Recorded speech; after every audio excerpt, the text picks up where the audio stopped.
Last night, I dreamt I went to Mandalay again. Seemed to me I stood by the iron gate leading to the drive, and for a while I could not enter, for the way was barred to me. Then, like all dreamers, I was possessed of a sudden with supernatural powers and passed like a spirit through the barrier before me. The drive wound away in front of me, twisting and turning as it had always done. But as I advanced, I was aware that a change had come upon it. Nature had come into her own again, and little by little had encroached upon the drive with long, tenacious fingers. On and on wound the poor thread that had once been our drive. And finally, there was Mandalay. Mandalay, secretive and silent. Time could not mar the perfect symmetry of those walls.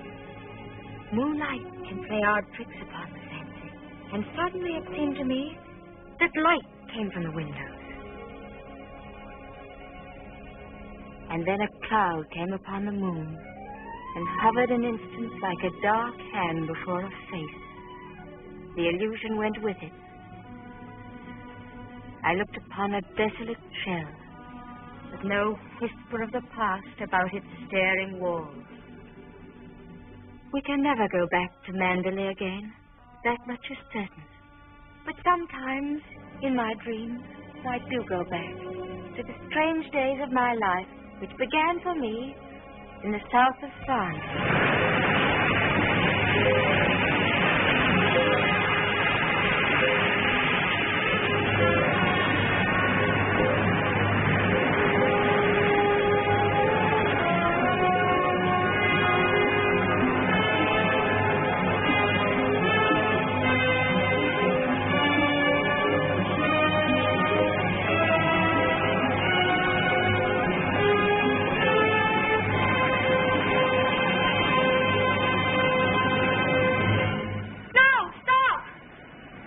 What the devil are you shouting about?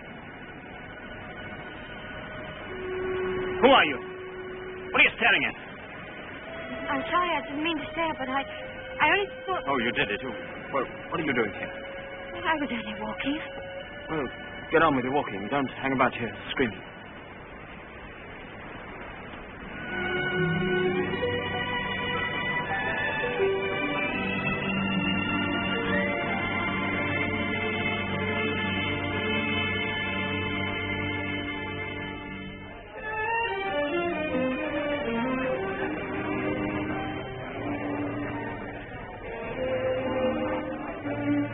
I'll never come to Monte Carlo on a season again.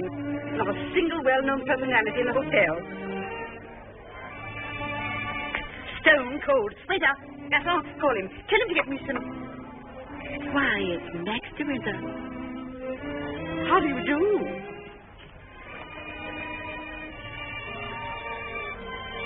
How do you do? I'm Edith Van Hopper. It's so nice to run into you here, just when I was beginning to despair of finding any old friends here in Monte. But do sit down and have some coffee. Mr. DeWitter's having some coffee with me. Go and ask the stupid waiter for another cup. I'm afraid I must contradict you. We shall both have coffee with me. Gaston, coffee, please. Cigarette? No, thank you. You know, I recognized you just as soon as you came in, though I haven't seen you since that night at the casino at Palm Beach. Perhaps you don't remember an old woman like me. Are you playing the tables much here at Monte? No, I'm afraid that sort of thing ceased to amuse me years ago. I can well understand that. As for me, if I had a home like Mandalay, I should certainly never come to Monte. I hear it's one of the biggest places in that part of the country, and you just can't beat it for beauty. What do you think of Monte Carlo? Or don't you think of it at all? Oh, well, I think it's rather artificial. She's spoiled, Mr. DeWitt. That's her trouble. Most girls will give their eyes for a chance to see Monte. Wouldn't that rather defeat the purpose? Now that we've found each other again, I hope I shall see something of you. You must come and have a drink in my suite. I hope they've given you a good room. The place is empty, so if you're uncomfortable, mind you make a fuss. Your valet is unpacked for you, I suppose. I'm afraid I don't possess one. Perhaps you'd like to do it for me. Well, I hardly think... Perhaps you could make yourself useful to Mr. DeWitt if he wants anything done. You're a capable child in many ways. That's a charming suggestion, but I'm afraid I cling to the old motto. He travels fastest who travels alone. Perhaps you've not heard of it. Good night. What do you make of that? Do you suppose that sudden departure was intended to be funny? Come, don't sit there gawking. Let's go upstairs. Have you got the key? Yes, Mrs. Van Hopper. I remember when I was younger, there was a well-known writer who used to dart down the back way whenever he saw me coming.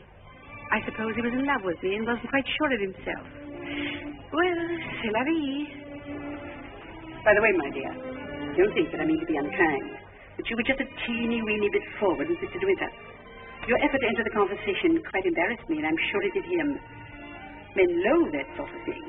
Oh, come, don't sulk. After all, I am responsible for your behavior here. Perhaps I didn't notice it. Poor thing. I suppose he just can't get over his wife's death. They say he simply adored her.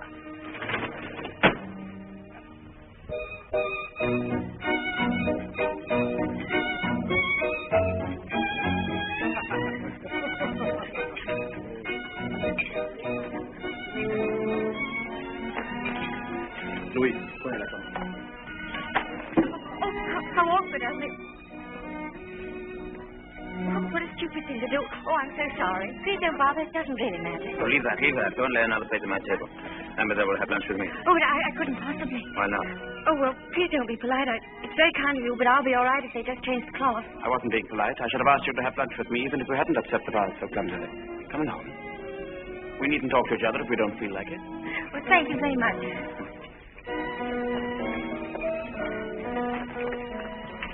Oh, I'll just have some scrambled eggs. Oui, mademoiselle. What happened to your friend? Oh, she's in bed with a cold. I'm sorry I was so rude to you yesterday. The only excuse I can offer is that I've become boorish through living alone. You weren't really. You simply wanted to be alone and... Tell me, is Mrs. Van Hopper a friend of yours or just a relation? No, she's my employer. I'm what is known as a paid companion. No, companionship could be both. I looked up the word companion in the dictionary once. It said, a friend of the bosom. I don't envy you the privilege. Well, she's very kind, really, and I have to earn my living. Haven't you any family? No, my mother died years and years ago, and then there was only my father, and he died last summer. And then I took this job. How rotten for you. Yes, it was rather, because, you see, we got on so well together. You and your father? Yes, he was a lovely person, very unusual. What was he? A painter. Ah, was he a good one? Well, I thought so, but people didn't understand it. That's often the trouble. He painted trees. At least it was one tree. You mean he painted the same tree over and over again? Yes, you see, he had a theory that if you should find one perfect thing or place or person, you should stick to it. Do you think that's very silly? Not at all. I'm a firm believer in that myself. And what did you find to do with yourself while he was painting his tree? Well, I sat with him and I sketched him as well. I don't do it very well, though. Oh, you're going sketching this afternoon? Yes. Where? I haven't made up my mind. I'll drive you somewhere in the car. Oh, no, please, I didn't mean... Oh, nonsense. Finish up that mess and we'll get along. Thank you. It's very kind of you, but I'm not very hungry. Oh, come on. Eat it up like a good girl.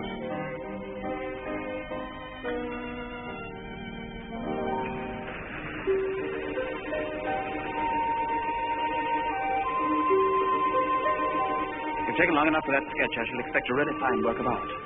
Oh, no, don't look at it. It's not nearly good enough. But it can't be as bad as all that. Now, don't rub it all out. Let me see it first. Well, it's the perspective. I never can get it right. Oh, dear. Tell me, is it the perspective that gives my nose that curious twist in the middle? Well, you're not a very easy subject to sketch. Your expression keeps changing all the time. Does it? Well, I'd concentrate on the view instead if I were you. Much more worthwhile. Rather reminds me of our coastline at home. Do you know Cornwall at all? Yes, I went there once with my father on holiday. I was in a shop once, and I saw a postcard with a beautiful house on it right by the sea. And I asked what house it was, and the old lady said, that's Mandalay. I felt ashamed for not knowing. Mandalay is beautiful. To me, it's just the place where I was born. I've lived in all my life. Now, I don't suppose I shall ever see it again.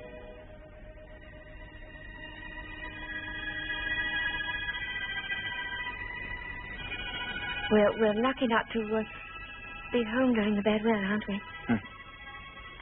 I can't ever remember enjoying swimming in England till June, can you? The water's so warm here that I could stay in all day. There's a dangerous undertow, and there's a man who drowned here last year. I never had any fear of drowning, have you?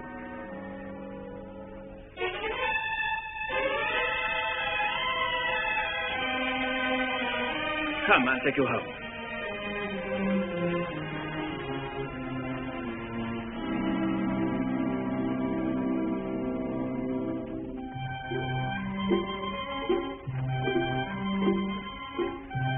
Oh, yes. I know Mr. DeWitt well. I knew his wife, too. Before she married, she was the beautiful Rebecca Hildreth, you know. She was drowned, poor dear, while she was sailing near Mandalay. He never talks about it, of course, but he's a broken man. I suppose I'd better have it. Wretched stuff. Give me a chocolate, quick. Oh, there you are. It's about time. Hurry up. I want to play some rummy.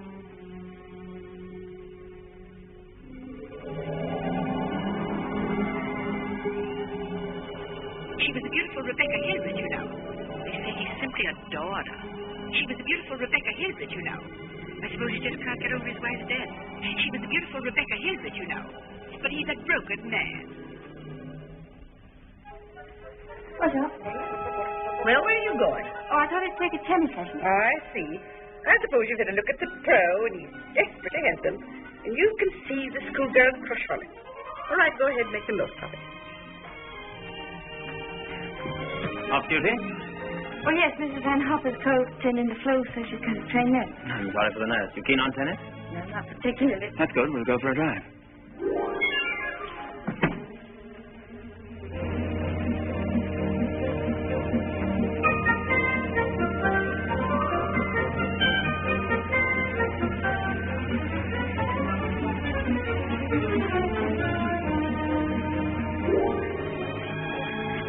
Good afternoon, Mrs. Van Hopper. How are you feeling?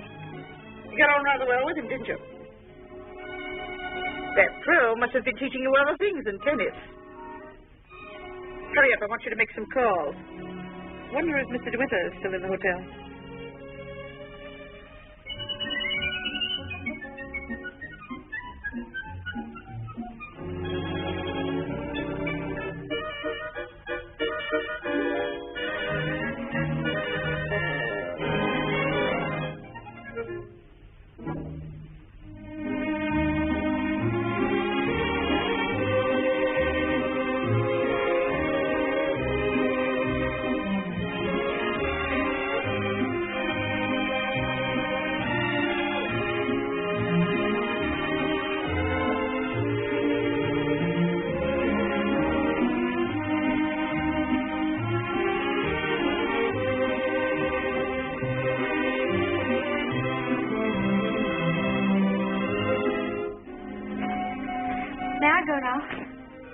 For the number of lessons you've had, you ought to be ready for Wimbledon. But this will be your last, so make the most of it. Trouble is, when you laid up like this, you haven't had enough to do. I'm getting rid of that nurse today, and from now on, you'll stick to your job. Yes, Miss Van Hopper. Nurse? Yes, Miss Van Hopper? Are you absolutely sure you left those messages for Mr. DeWitt? Why, yes, madame. I simply can't believe it. He would most certainly have called me back. Oh, well, poor boy. I simply hate to see him so alone.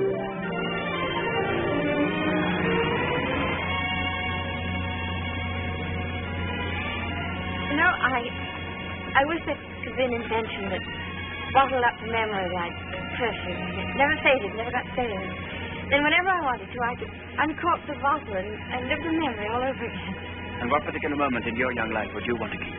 Oh, all of them. All these happy days. I feel as though I collected a whole shelf full of bottles. Sometimes, you know, those little bottles contain demons that have a way of popping out at you just as you're trying most desperately to forget.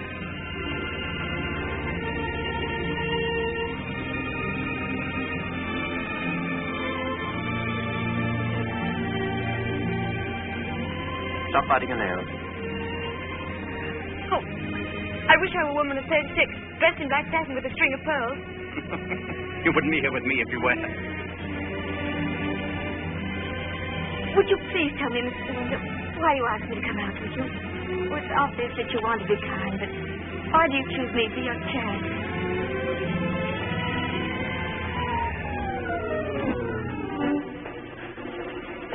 I asked you to come out with me because I wanted your company. You've brought it out the past for me more than all the bright lights of Monte Carlo. But if you think I just asked you out of kindness or charity, you can leave the car now and find your own way home. Go on, open the door and get out.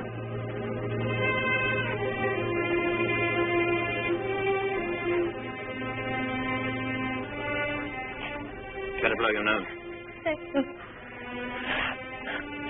Please don't call me Mr. De Winter. I've a very impressive array of first names. George Fortescue Maximilian. But you needn't bother with them all at once. My family call me Max. And another thing. Please promise me never to wear black satin or pearls. Or to be 36 years old. Yes, thanks.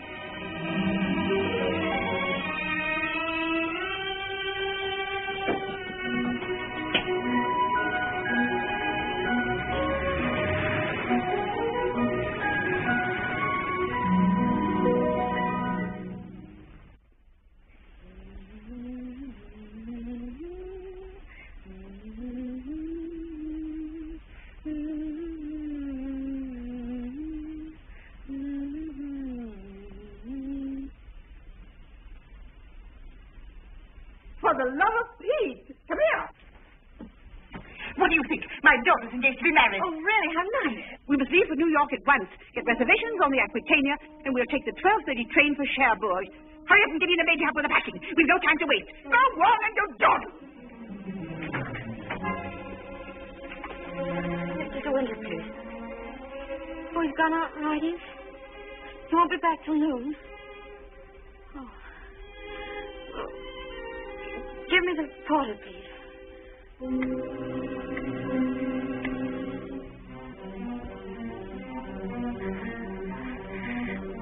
I'll go and see if there's anything left in my room.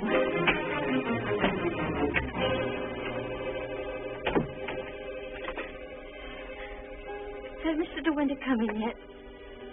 Oh, he has. Would you connect me, please?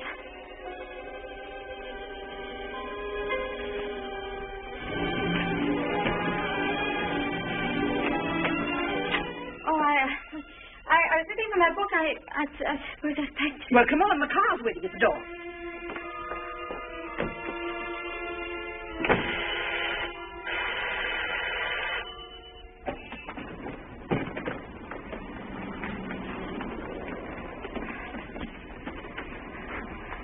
I'd like to leave a forwarding address if they happen to find that book. Would you ring Mr. De Winter, please? Yes, madame. 142.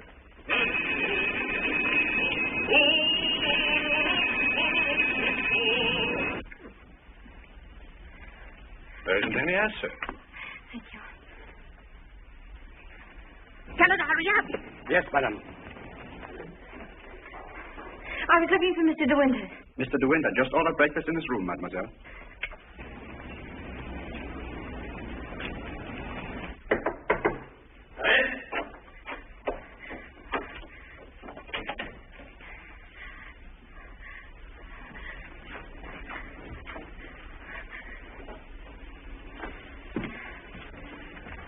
Hello. What are you doing here? Anything the matter? I've come to say goodbye. We're going away. What on earth are you talking about? True, we're going now, and I was afraid I wouldn't see you again.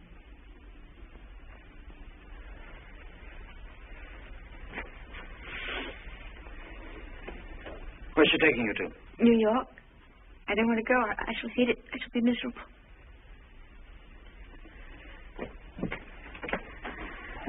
I'll dress in here. I shan't go on. Which would you prefer? New York or Mandalay? Oh, please don't talk about it. Mrs. Van Hopper's waiting, and I'd better say goodbye now. I repeat what I said. Either you go to America with Mrs. Van Hopper, or you come home to Mandalay with me. You mean you want a secretary or something? I'm asking you to marry me, you little fool.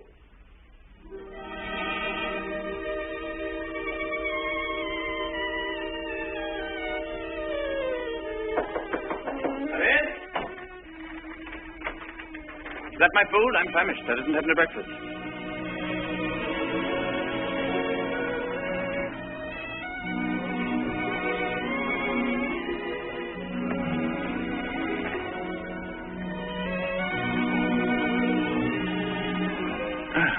My suggestion didn't seem to go at all well. Sorry.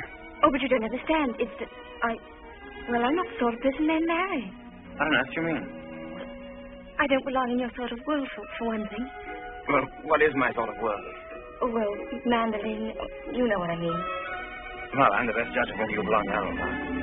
Of course, if you don't love me, that's a different thing. Fine blow to my conceit, that's all. Oh, I do love you. I love you most dreadfully. I've been crying all morning because I thought I'd never see you again.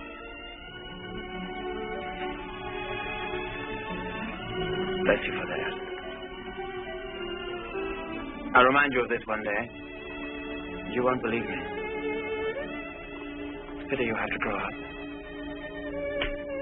Well, now that's settled. You may pour me out some coffee. 2 lumps of sugar and some milk, please. Same with my tea, don't forget. Who's going to break the news to Mrs. Van Hopper? Shall you or shall I? Oh, you tell it. She'll be so angry. What's the number of her room? Oh, she's not there. She's downstairs in the car. Hello? Give me the date, please. Hello? You'll find Mrs. Van Hopper waiting outside in the car. Would you ask her with my compliments if she'd very kindly come up and see me in my room? Yes, in my room.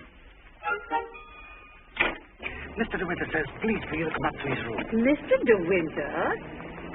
Why, certainly.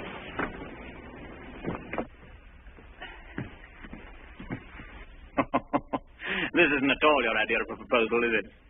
It should be in a conservatory.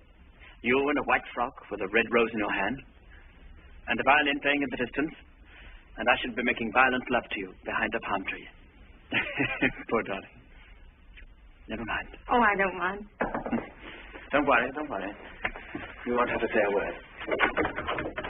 I'm so glad you called me, Mr. De Winter. I was making a hasty departure. It was so rude of me not to let you know. But a cable came this morning announcing that my daughter is engaged to be married. That's rather a coincidence, Mrs. Van Hopper. I asked you up here in order to tell you of my engagement. You don't mean it? Well, how perfectly wonderful. How romantic. Who is the lucky lady? I apologize for depriving you of your companion in this abrupt way. I do hope it won't inconvenience you too greatly. When did all this happen? Just now, Mrs. Van Hopper. Just a few minutes ago. I simply can't believe it. And I suppose I ought to scold you for not having breathed a word of all of this to me. What am I thinking of? I shall give you both my congratulations and my blessings. I'm very happy for you both. When and where is the wedding to be? Yes, as soon as possible. A whirlwind romance. Splendid. I could easily postpone my sailing for a week. This poor child has no mother, so I shall take responsibility for all the arrangements. Trousseau, reception, and everything, and I'll give the bride away. When I have luggage, go down and tell the porter to take everything out of the car. Just a minute. We're most grateful, Mr. Van Hopper, but I think we'd both prefer to have it all as quiet as possible. And I couldn't possibly allow you to change your sailing plans. Oh, No. Dear, I'll go down and see that your luggage is brought back. Thank you, Max. So this is what's been happening during my illness. Tennis lessons, my foot. I suppose I have to hand it to you for a fast worker. How did you manage it? Still water certainly run deep. Tell me, have you been doing anything you shouldn't? I don't know what you mean. Oh, well, never mind. I always did say that Englishmen have strange tastes. But you certainly have your work cut out as mistress of Manderley. To be perfectly frank with you, my dear, I can't see you doing it. You haven't experience. You haven't the faintest idea of what it means to be a great lady. Of course, you know why he's marrying you, don't you? You haven't flattered yourself that he's in love with you. The fact is, that empty house got on his nerves to such an extent, he nearly went off his head. He just couldn't go on living alone. You'd better leave, Mrs. Van Hopper. You missed your train.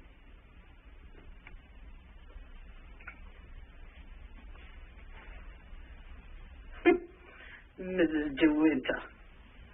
Goodbye, my dear, and good luck.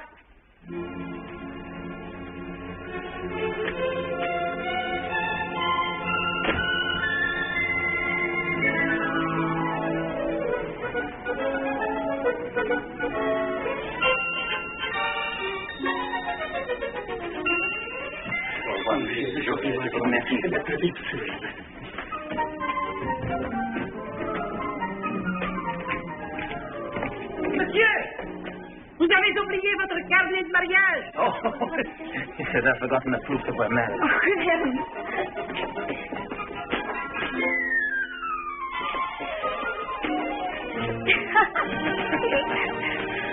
Somebody else has the same idea.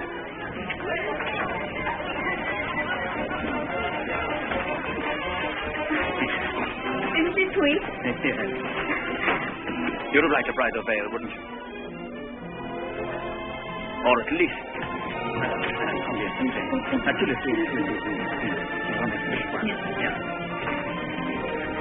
Oh, Master, lovely. Oh, perfectly lovely.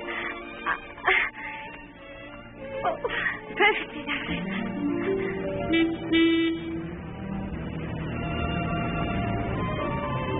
Welcome home, Mr. De Winter. Thank you, Fred.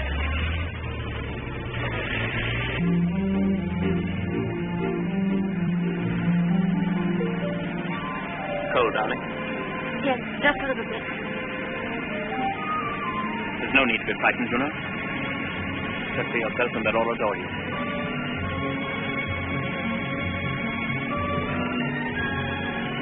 You don't have to worry about the house at all. Mrs. Danvers is the housekeeper. Just leave it to her.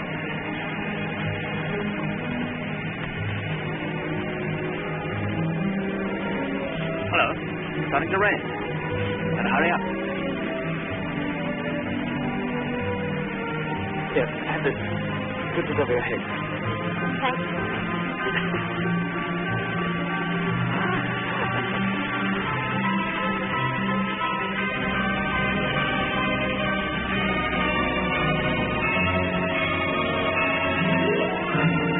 That's it. That's Manderley.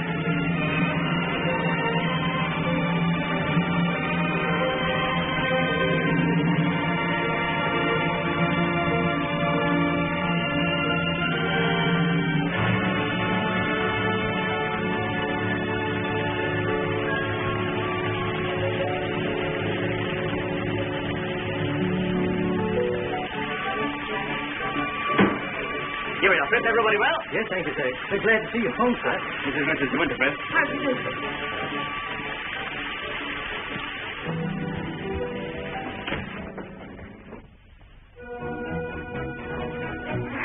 I didn't expect the whole staff to be in attendance. Miss Danvers' orders, sir. Sorry about this. Won't take long.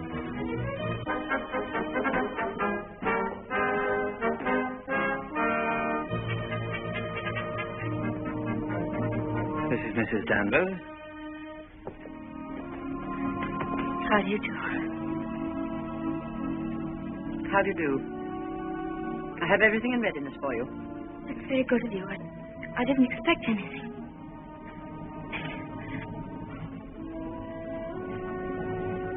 I think we'd like some tea, Fritz. Ready for that, sir. Come along, darling.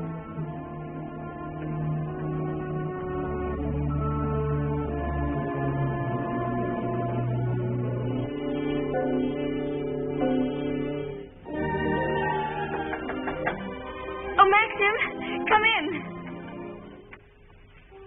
Oh, good evening, Mrs. Danvers. Good evening, madam.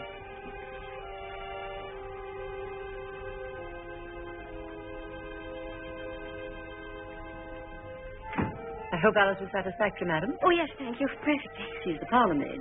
She'll have to look after you until your own maid arrives. Oh, but I haven't a maid. I'm sure Alice will do very nicely. I'm afraid that would not do for very long, madam. It's usual for ladies in your position to have a personal maid. I hope you approve the new decoration of these rooms, madam. Oh, I didn't know it'd been changed. I hope you haven't been to too much trouble. I only followed out Mr. De Winter's instructions. Oh, well, what did it look like before? It had an old paper and different hangings. It was never used much except for occasional visitors. Oh, then it wasn't Mr. De Winter's room originally. No, madam.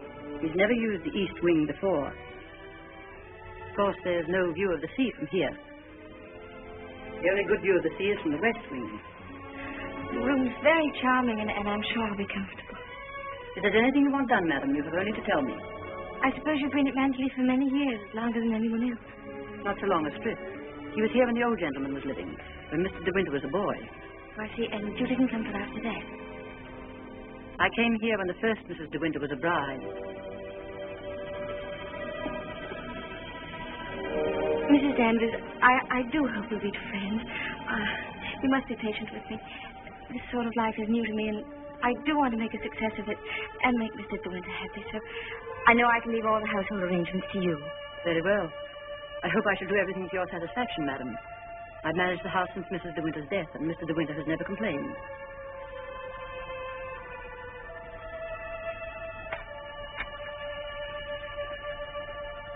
I think I'll go downstairs now.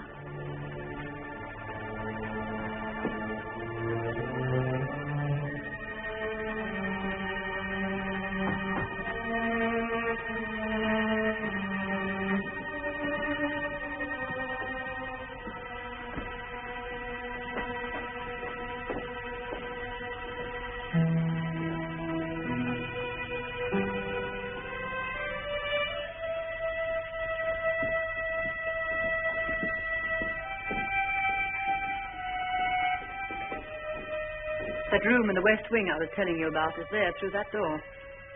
Not used now. It's the most beautiful room in the house. The only one that looks down across the lawns to the sea.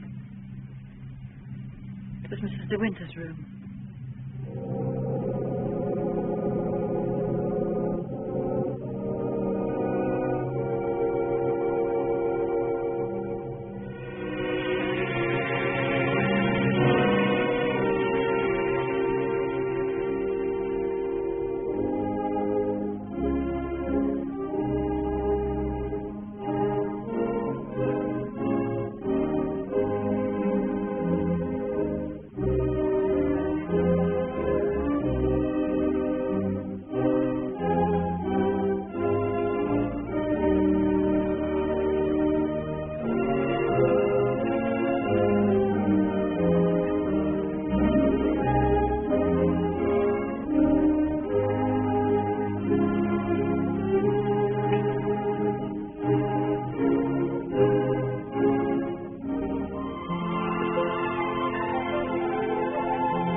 Good morning. Good morning. You're Mrs. De Winter, aren't you? Yes. My name's Crawley. I manage the estate for Maxim. Awfully glad to meet you. There's a fearful lot of stuff piled up while Maxim was away.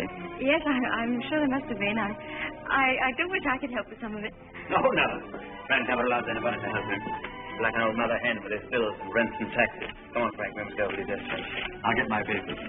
You'll find quantities of breakfast over there, but you'll be seated all or cook will be mortally offended. Well, I'll do my best, Maxim. I have to go over the place with Frank just to make sure that he hasn't lost any of it. You'll be all right, won't you? Mm-hmm. Getting acquainted with your new home.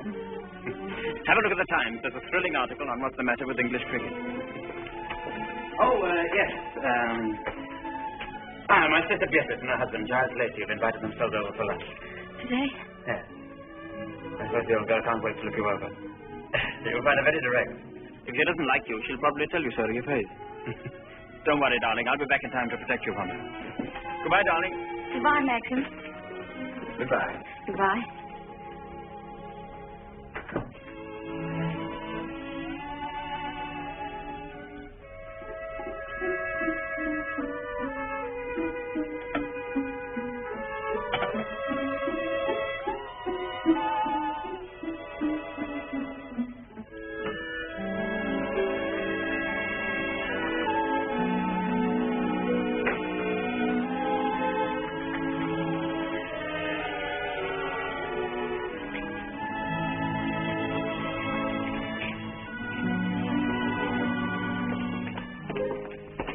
Good morning, madam.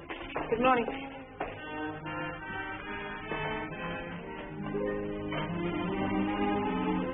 Isn't there anything I could get for you, madam? Oh, no, thank you, Smith. I'm really not very hungry. The paper, madam. Oh, yes, thank you, Smith.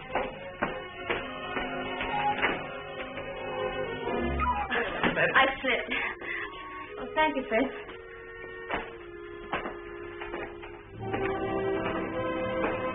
Big, isn't it? Yes, madam. I tell you, it's a big place. This was the banquet hall in the old days. It is still used on great occasions, such as a big dinner or a ball. And the public is admitted here, you know, once a week. That's nice.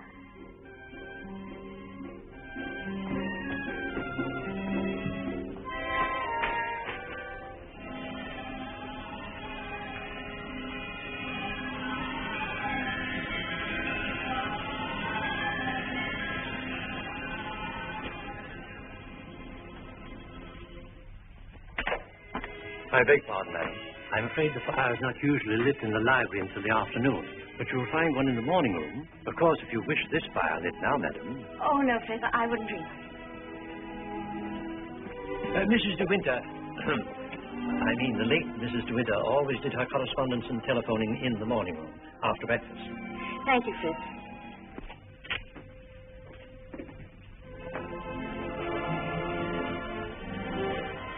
Is anything wrong, madam?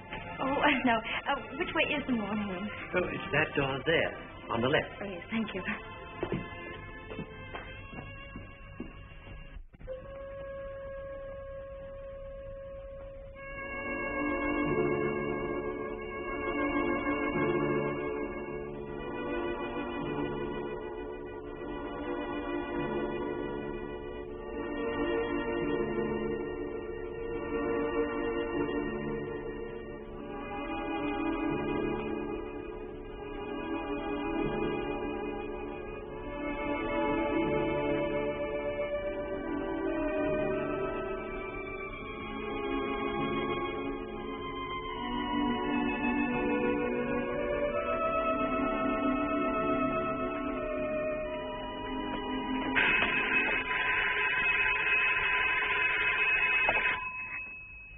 Mrs. De Winter? Oh, I'm afraid you've made a mistake. Mrs. De Winter's been dead for over a year. Oh, I mean... Oh, that was the house telephone, madam. Probably the head gardener wishing instructions. Did you want to see me, Mrs. Danvers? Mr. De Winter informed me that his sister, Mrs. Lacey, and Major Lacey are expected for luncheon. I'd like to know if you approve of the menu. Oh, well, I'm sure it's very suitable, very nice indeed. You'll notice, madam, that I've left a blank space for the sauce. Mrs. De Winter was most particular about sauces. Let's have whatever you think that Mrs. De Winter would have ordered. Thank you, madam. When you've finished your letters, Robert will take them to the post. My letters? Oh, yes, of course. Thank you, Mrs. Danvers.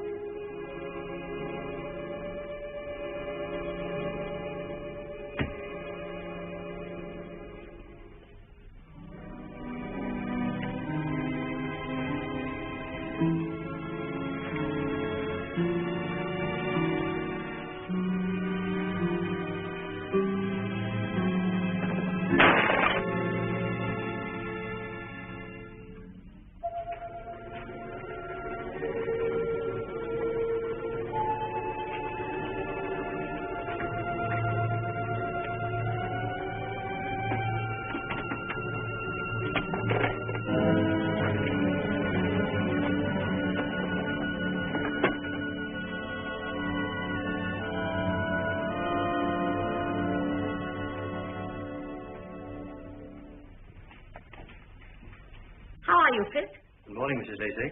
Where's Mr. De Winter? I believe he went down to the farm with Mr. Crawley.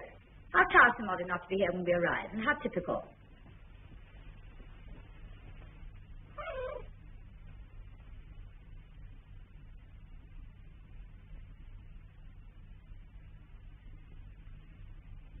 I must say old Danvers keeps the house looking lovely. She certainly learnt that trick of arranging flowers from Rebecca. I wonder how she likes it now, being ordered about by an ex-chorus girl. Now, where on earth did you get the idea she's an ex-chorus girl? He picked her up in the south of France, didn't he? What if he did? Well, I mean to say, there you are.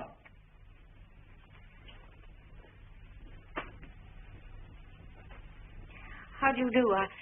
I'm Maxim's wife. How do you do? Well, I must say you're quite different from what I expected. No, but Cecilia, she's exactly what I told you she'd be. Well, how do you like Mandela? Very beautiful, isn't it? And how do you get along with Mrs. Danvers? Well, I've never met anyone quite like her before. You mean she scares you? She's not exactly an oil painting, is she? Giles, you're very much in the way here. Go somewhere else. Well, I'll try and find Maxim, shall I? Giles? I didn't mean to say anything against Mrs. Danvers. Oh, there's no need for you to be frightened of her. But I shouldn't have any more to do with her than you can help. Shall we sit down? Oh, yes, please. You see, she's bound to be insanely jealous at first. And she must resent you bitterly. Why should she? Don't you know? I should have thought Maxine would have told you. She simply adored Rebecca.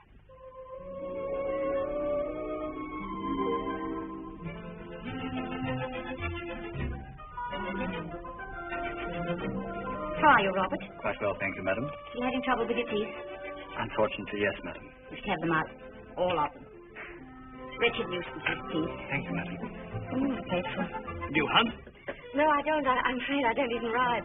Oh, have to ride down here. We all do. Which do you ride, side saddle or astride? Well, of course, I forgot you don't, do you? You must. Nothing else to do down here. Maxie, when are you going to have parties here again like the old days? Oh, I haven't thought about it. But everyone's dying to see you, and... Yes, I bet they are. Why don't you have the masquerade ball again this summer? My dear, are you fond of dancing? I love it, but I'm not very good at it. You rumble? Never tried. You must teach me. Myself, I'm trying to find out exactly what your wife does do. She sketches a little. Sketches?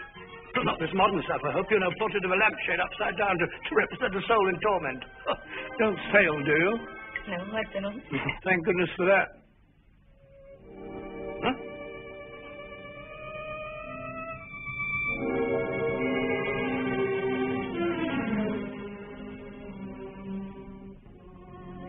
You're very much in love with Maxim, aren't you? Yes, I can see you are. Don't mind my saying so, but why don't you do something about your hair? Why don't you have it cut or sweep it back behind your ears? Oh, no, that's worse. What does Maxim say about it? Does he like it like that? Well, he never mentions it. Oh, well, don't go by me. I can see by the way you dress you don't care a hoot how you look. But I wonder Maxim hasn't been at you. He's so particular about clothes. I don't think he ever notices what I wear. Oh, well, he must have changed a lot then. You mustn't worry about old Maxim and his moods. One never knows what goes on in that quiet mind of his. Often he gets into a terrible rage. And when he does... But I don't suppose he'll lose his temper with you. You seem such a placid little thing. Come on, old girl. We've got to go on the first tea at 3 o'clock. All right, I'm coming. Well, goodbye, Maxim, old boy. Goodbye, Giles. Thanks for coming, old boy. Goodbye, my dear. Forgive me for asking you so many rude questions. We both really hope you'll be very happy. Thank you, Beatrice. Thank you very much. And I must congratulate you upon the way Maxim looked. We were very worried about him this time last year. But then, of course, you know the whole story. Goodbye, Beatrice. Goodbye, boy.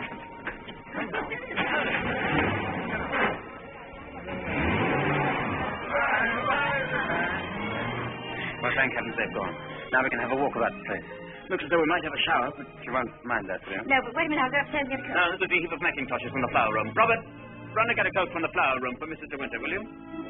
What do you think of Beatrice? Oh, I liked her very much, but she kept saying that I was quite different from what she expected. What the devil did she expect?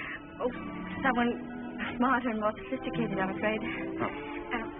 Do you like my hair? Hair? Yes, of course I do. What's the matter with it? Oh, I don't know. I just wondered. Funny you are. Thank you. Do I have to put it on? Yes, certainly. Can't be too careful with children. Come on, Jasper, come and take some of that fat off.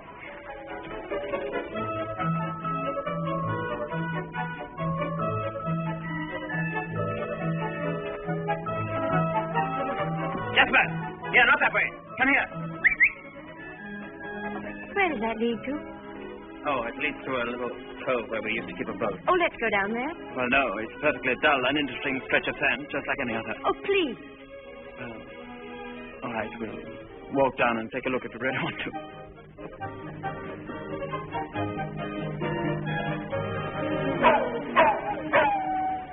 That's Jasper. There must be something wrong. Perhaps he's hurt himself. No, he's all right. Leave him alone. Don't you think I'd better go and see? Don't bother about him, I tell you. He can't come to any harm. He'll find his own way back.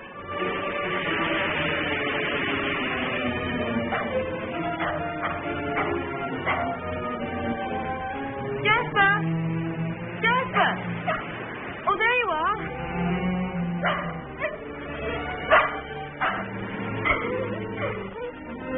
What do you want in there, Jasper? Come on. Now. Let's go home. Jasper.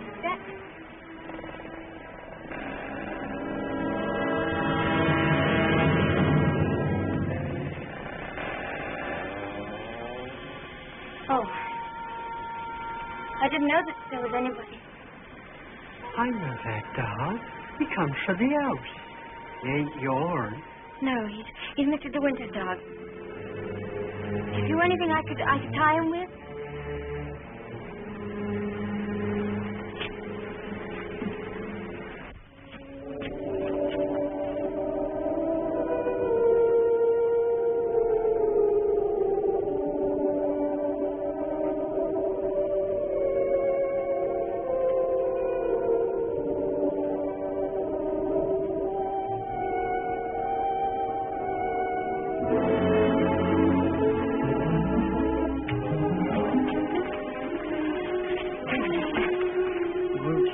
one you saw me in there, will you?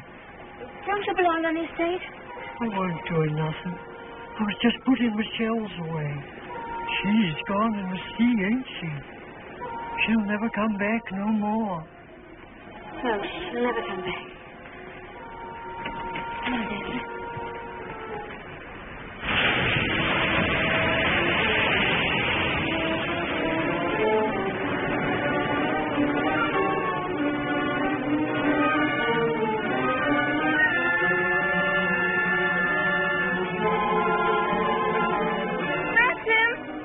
What's the matter? Maxim! I'm sorry I was such a time, but I had to find a rope for Jasper. Hurry up, Jasper, for heaven's sake. Please wait for me.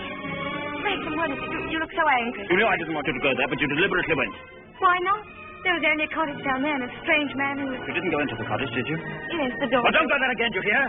Well, why not? Because I hate the place, and if you had my memories, you wouldn't go there or talk about it or even think about it. What's the matter? Oh, I'm sorry, please. We should have stayed away. We should never have come back to Manderley. Oh, what a fool I was. I made you unhappy. Somehow I've hurt you. Oh, I can't bear to see you like this. Because I love you so much.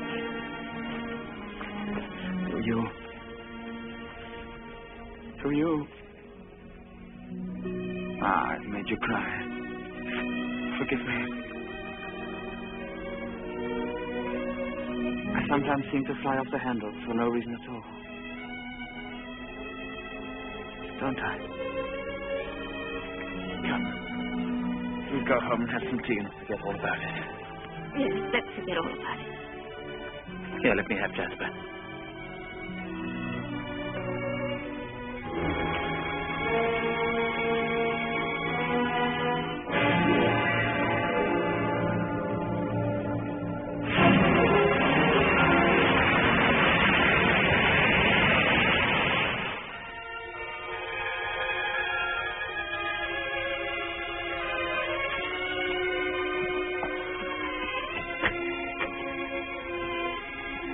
Come in. Oh, please don't get up, Mr. Crawley. I was just wondering if you meant what you said the other day about showing me the run of things. Of course I did. What are you doing now? Notifying all the tenants in the celebration of Maxim's return with his bride. This week's rent will be free. Oh, is that Maxim's idea? Oh, yes. All the servants get an extra week's wages, too.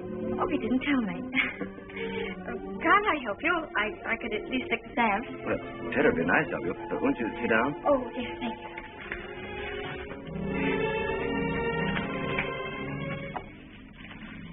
I was down at the cottage on the beach the other day.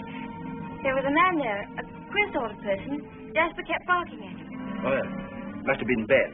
Excuse me. He's quite harmless. We give him odd jobs now and then. That cottage place seems to be going to rack and ruin. Why isn't something done about it? Well, I think if Maxim wanted anything done about it, he'd tell me. Are those all Rebecca's things down there? Yes. Yes, they are. What did she use the cottage for? The boat used to be moored near there. What boat? What happened to it? Was that the boat she was sailing in when she was drowned? Yes. Capsized and sank. She was washed overboard. Wasn't she afraid to go out like that alone? She wasn't afraid of anything. Where did they find her? Near Edgecombe. About 40 miles up channel, about 2 months afterwards. Maxim went up to identify her. It was horrible for him. Yes, it must have been. Mr. Crawley, please don't think me morbidly curious. It isn't that. It's just that I feel at such a disadvantage.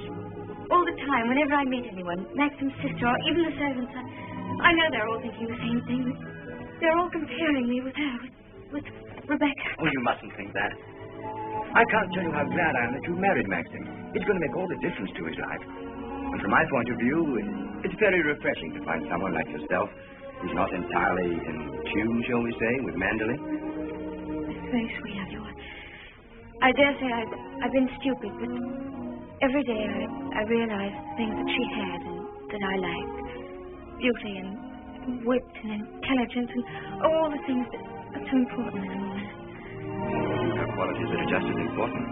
More important, if I may say so. Kindness and sincerity and, if you'll forgive me, modesty mean more to a husband than all the wit and beauty in the world. We none of us want to live in the past. Maxim least of all. It's up to you, you know, to lead us away from it. I promise you I won't bring this up again, but before we end this conversation, would you answer just one more question? If it's something I'm able to answer, I'll do my best. Tell me, what was Rebecca really like?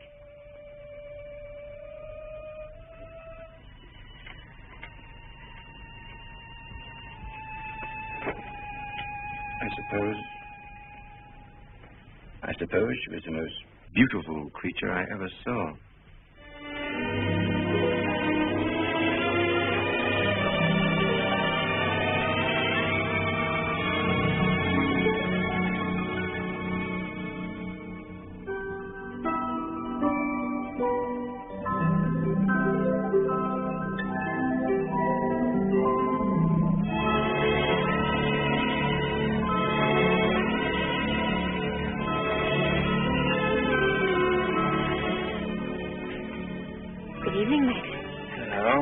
Of the honeymoon have arrived at last. We timed, you think, before dinner?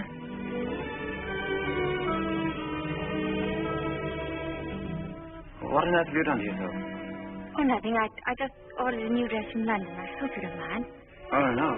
Well, do you think there's something right for you? It doesn't seem your type at all. I thought you'd like it. And what have you done to your hair?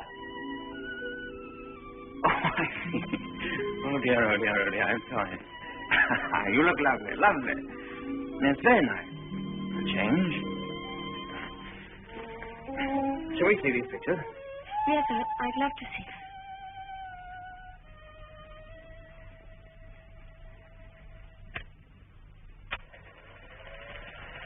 Ah, look now. Oh, look at that. Wonderful, darling. Can't you go back there? Yes, of course, of course. Ah, look at you. Won't our grandchildren be delighted when they see how lovely you were? Oh, look at you. I like that. Look at that.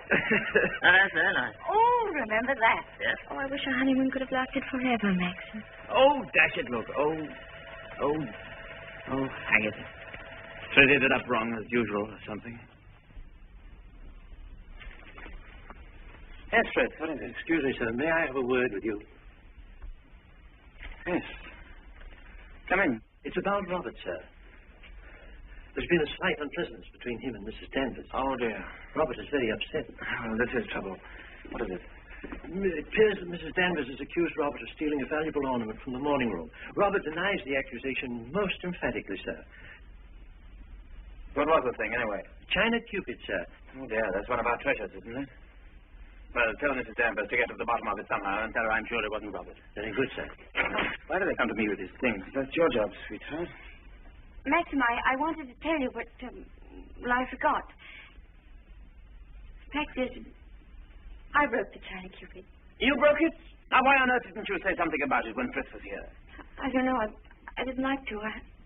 I was afraid he'd think me a fool. Well, you think you're much more of a fool now. You'll have to explain to him and Mrs. Danvers. Oh, no, Maxim, you do it. I'll go upstairs. Don't be such a little idiot, darling. Anybody would think you were afraid of them. It's all a mistake, Mrs. Danvers. Apparently, Mrs. De Winter broke the cupid herself and forgot to say anything about it. I'm so sorry.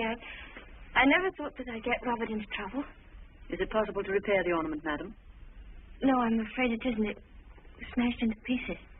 What did you do with the pieces? Well, I put them at the back of one of the drawers in the writing desk. Well, it looks as though Mrs. De Winter were afraid you were going to put her in prison, doesn't it, Mrs. Danvers? Well, never mind. Do what you can to find the pieces, see if they can be mended, and above all, tell Robert to dry his tears. I shall apologize to Robert, of course. Perhaps if such a thing happens again, Mrs. De Winter will tell me personally. Yes, all right. Thank you, Mrs. Danvers.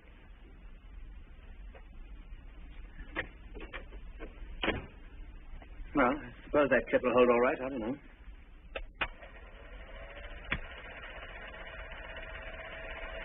I'm awfully sorry, darling. Very careless of me. Mrs. Danvers would be furious with me. Oh, hang Mrs. Danvers. Why on earth should you be frightened of her? Behave more like a upstairs maid or something, like the mistress of the house at all. Yes, I know I do. But I feel so uncomfortable. I try my best every day, but it's very difficult with people looking me up and down as if I were a prize cow. Well, what does it matter if they do? You must remember that life at Mandel is the only thing that interests anybody down here. What a slap in the eye I must have been to them then. I suppose that's why you married me. Because you knew I was dull and gauche and inexperienced, and there'd never be any gossip about me. Gossip? What do you mean? I don't know. I just said it's something to say. Don't look at me like that. Maxim, what's the matter? What have I said?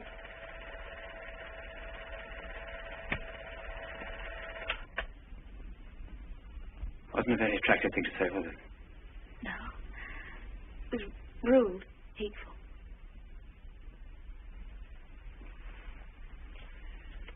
I wonder if I did a very selfish thing in marrying you. What do you mean? I'm not much of a companion to you, am I? You don't get much fun, do you? You ought to have married a boy.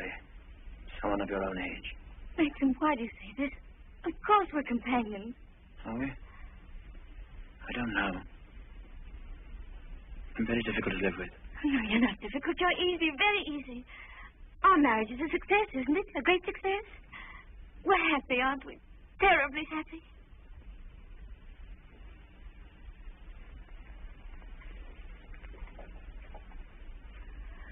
If you don't think we are happy, it would be much better if you didn't pretend.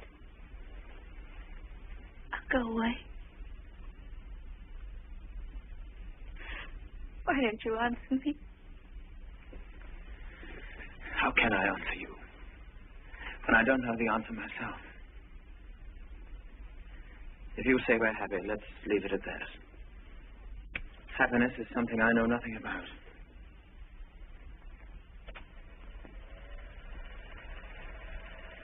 Oh, look. There's the one when I left the camera running on the tripod, remember?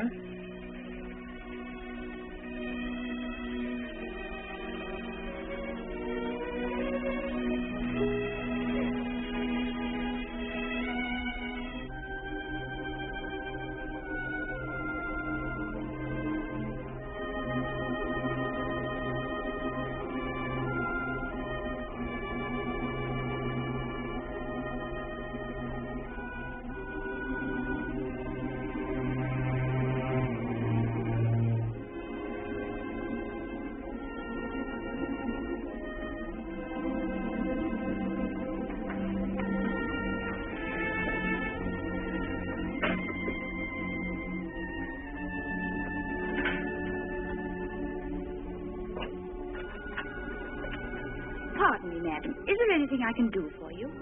I'm all right, Hilda. Thank you very much. I'll bring the sandwiches immediately, madam.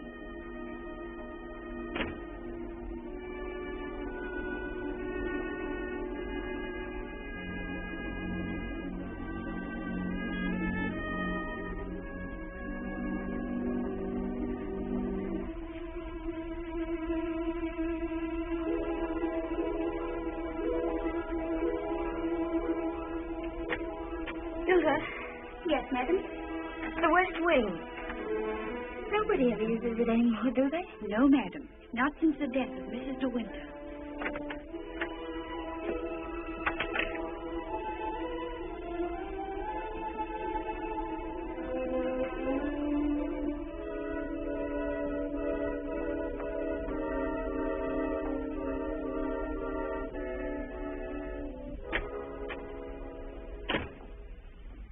Come along, Mr. Jack, or someone may see you. Well, Danny, old Harvey, it's been good to see you again. It's simply breathless to pick up all the news. I really don't think it's wise for you to come here, Mr. Jack. Oh, nonsense, nonsense. It's just like coming back home. Why, Mr. Jack? Yes, we must be careful not to shock Cinderella, mustn't we? She's in the morning room. If you leave through the garden door, she won't see you. I must say I feel a little like the poor relation sneaking around through back doors. Well, toodaloo, Danny. Goodbye, Mr. Jack. And please be careful.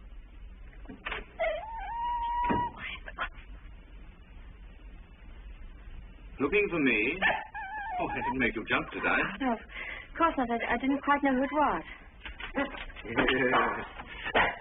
You're pleased to see me, aren't you, old boy?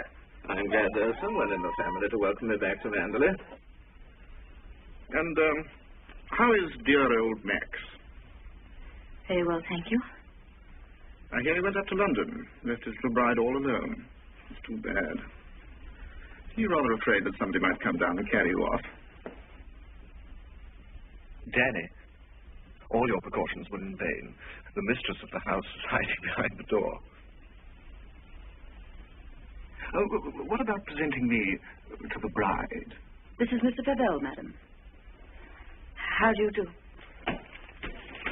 How do you do? Well, won't you have some tea or something? Well, now, isn't that a charming invitation? I've been asked to stay to tea, Nanny, and I have a good mind to accept. Oh, well, perhaps you're right. Pity, just we're getting on so nicely. We mustn't lead the young bride astray, must we, Jasper? Goodbye. It's been fun meeting you. Oh, and by the way, it would be very decent of you if you didn't mention this little visit to your revered husband. He doesn't exactly approve of me. Very well. That's very sporting of you. I wish I had a young bride of 3 months waiting for me at home. I'm just a lonely old bachelor. Fare thee well. Oh, and I know what was wrong with that introduction. Danny didn't tell you, did she? I'm Rebecca's favorite cousin. Toodaloo.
Wish anything, madam. Sometimes she and Mr. De Winter didn't come home until dawn. While she was undressing, she'd tell me about the party she'd been to. She knew everyone that mattered. Everyone loved her. When she finished her bath, she'd go into the bedroom and go over to the dressing table.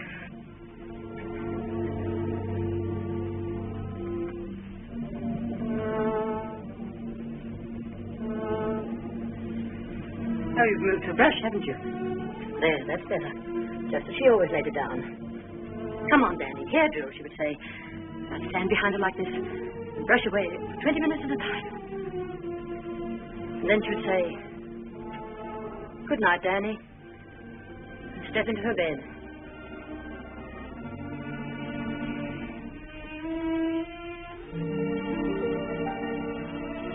I embroidered this case for her myself, and I keep it here always.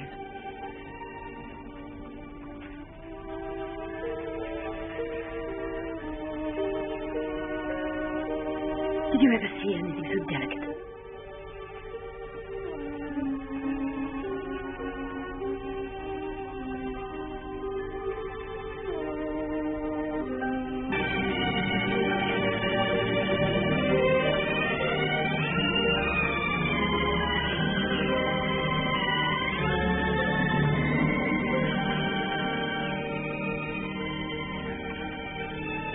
wouldn't think she'd been gone so long, would you? Sometimes when I walk along the corridor, I fancy I hear her just behind me. That quick, light step. I couldn't mistake it anywhere. Not only in this room. It's in all the rooms in the house. I can almost hear it now. Do you think the dead come back and watch the living? I don't believe it. Sometimes. I wonder if she doesn't come back here to Mandalay. Watch you and Mr. De Winter together. You look tired. Why don't you stay here a while and rest? Listen to the sea. So soothing. Listen to it. Listen. Listen to the sea.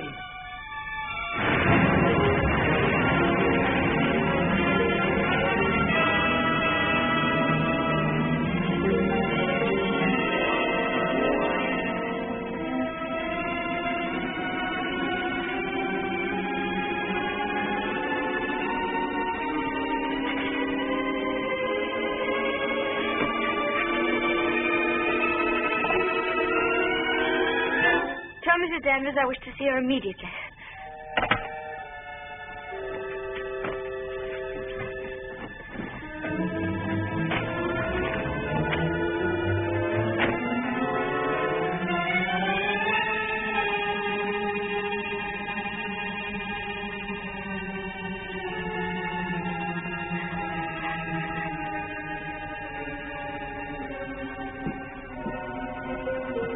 You sent for me, madam?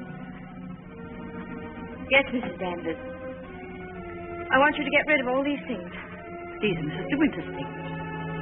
I am Mrs. De Winter now. Very well, I'll give the instructions. Just a moment, please. Mrs. Danvers, I intend to say nothing to Mr. De Winter about Mr. Favel's visit. In fact, I prefer to forget everything that happened this afternoon.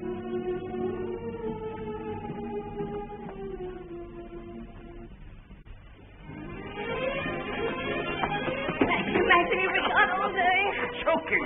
Oh. Well. What have you been doing with yourself? Oh, I've been thinking. Oh, what do you want to do then? Oh, come in here and I'll tell you. Darling, could we have a costume ball, just as you used to? Now, what put that into your mind? Has Beatrice been at you?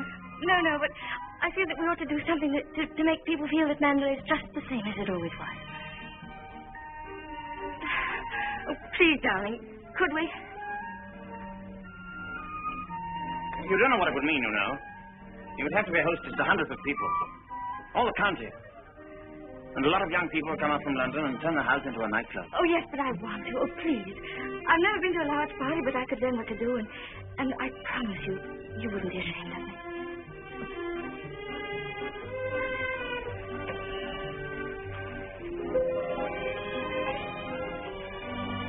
All right, if you think you'll enjoy it. You better get Mrs. Danvers to help you, haven't you? No, I don't need Mrs. Danvers to help me. I can do it myself. Oh, all right, Maggie. Thank you, darling. Thank you. Well, what do you go as? Oh, I never dress up. That's the one privilege I claim as the host. What will you be, Alice in Wonderland with that ribbon around your hair? No, I won't tell you. I'll design a costume all by myself and give you the surprise of your life.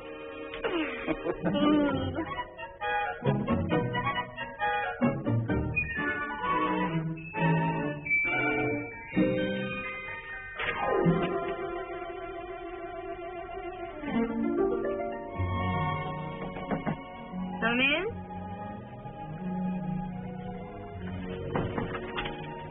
Robert found these sketches in the library, madam. Did you intend throwing them away? Yes, Mrs. Danvers, I did. They were just some ideas I was sketching for my costume for the ball. Hasn't Mr. De Winter suggested anything? No, I want to surprise him. I don't want him to know anything about it. I merely thought that you might find a costume among the family portraits that would suit you. Oh, you mean those at the top of the stairs? I'll go and look at them.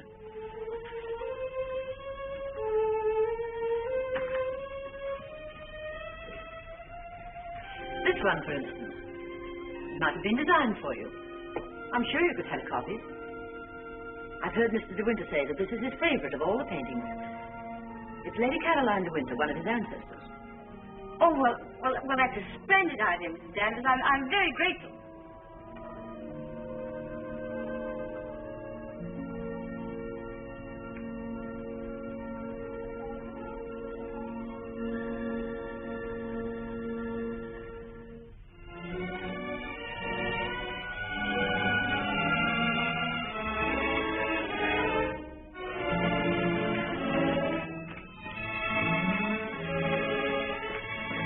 Everything under control, Fritz? Yes, thank you.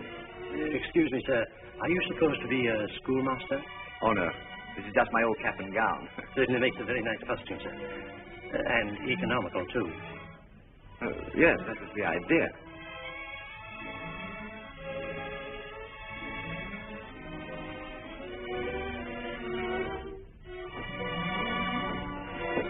Evening, Robert. Not very good weather for the ball. No, sir. Very misty on the way. And very chilly. Oh, this week's Chai sales have sent an aspirin with it. Hello. Oh. What's the idea, Adam and Eve? Oh, Maxim, don't be disgusting. Strong man, old man. Where's my weight thing? What thing? You haven't left in the car, have you? Oh. Oh, there it is. You the first one down? Yes. Where's the child? And she's keeping her costume a terrific secret. Wouldn't even let me into her room. Oh, lovely. I'll go up and give her a hand. I could do with a drink. Won't you catch cold in that thing? Don't be silly. Pure wool over. Pardon me, sir. You forgot this.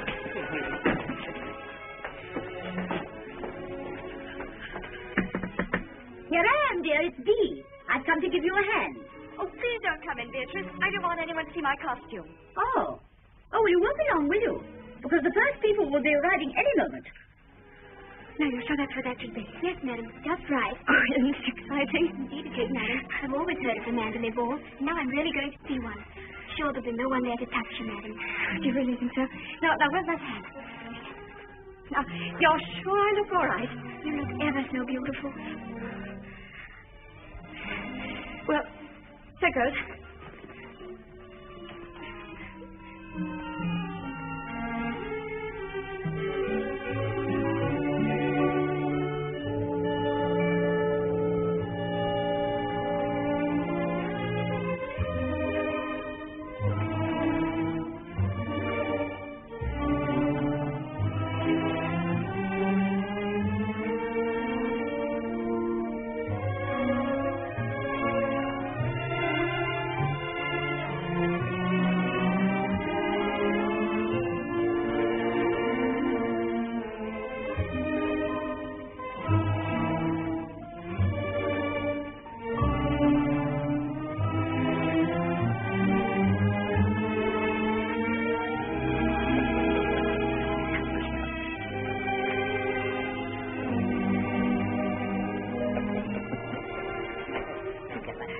Good evening, Mr. De Winter.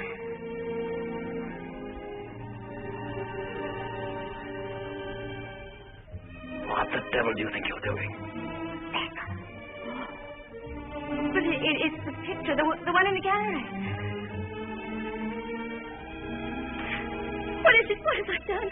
Come take it off. Doesn't matter what you put on, anything will do. What are you standing there for? Didn't you hear what I said? Sir George and Lady Moore, Stud Lieutenant, Admiral and Lady Burbank.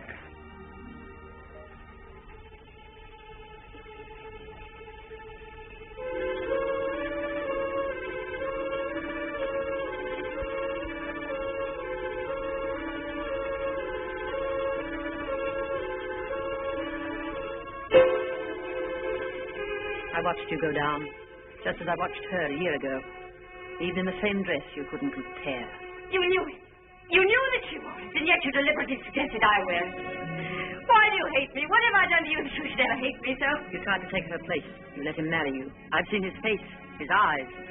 They're the same as those first weeks after she died.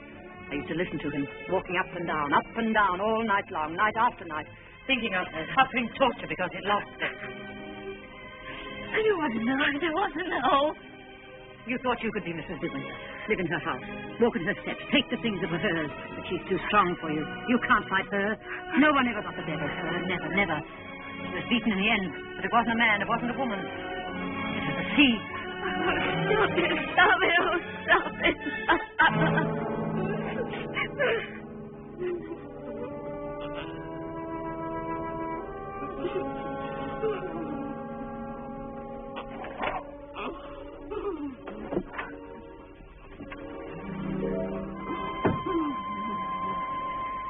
You're overwrought, madam. I've opened a window for you. A little air will do you good.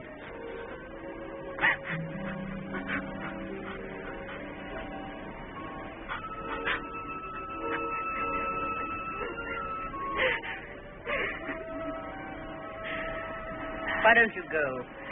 Why don't you leave Manderley? He doesn't need you. He's got his memories.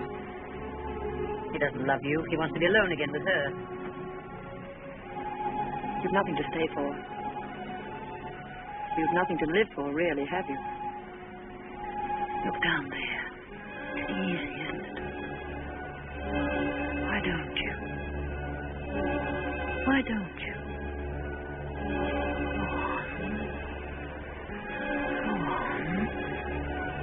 Don't be afraid.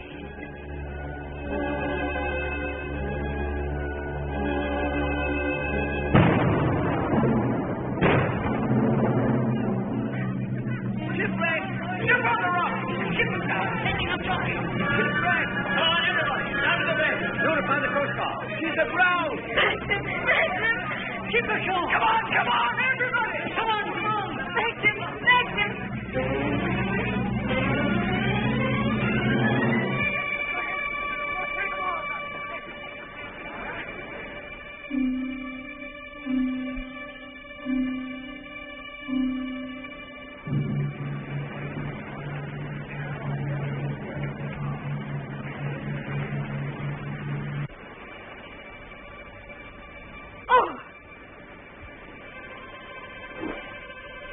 Ben, have you seen Mr. De Winter anywhere? She won't come back, will she? You said so. Oh, Ben, what do you mean? Ah, the other one.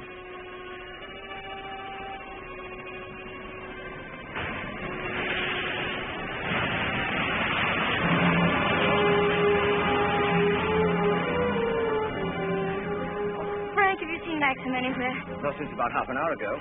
I thought he'd gone up to the house. No, he hasn't been in the house at all. I'm afraid something might have happened to him. Frank, what's the matter? Is anything wrong? There is something wrong. Well, the diver who went down to inspect the bottom of the ship came across the hull of another boat. A little sailboat. Frank, is it? Yes. It's Rebecca's. How did they recognize it? It was a local man. Knew it instantly. He'll be so hard on poor Maxim. Yes. It's going to bring it all back again. And worse than before. Why did they have to find it? Why couldn't they have left it there in peace at the bottom of the sea? Right. Better get along and arrange some breakfast for the men. All right, Frank. I'll go and look for Maxim.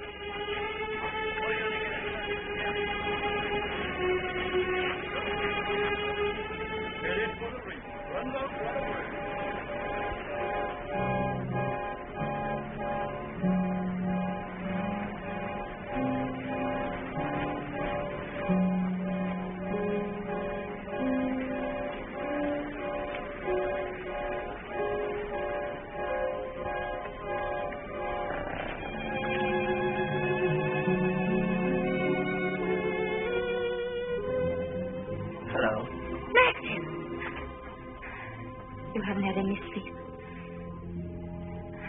Have you forgiven me? Forgiven you? What have I got to forgive you for? Last night, I stupidity about the costume. Oh, that. I've forgotten. I was angry with you, wasn't I? Maxim, can't we start all over again? I don't ask that you should love me. I won't ask impossible things. I'll be your friend, your companion. I'll be happy with that.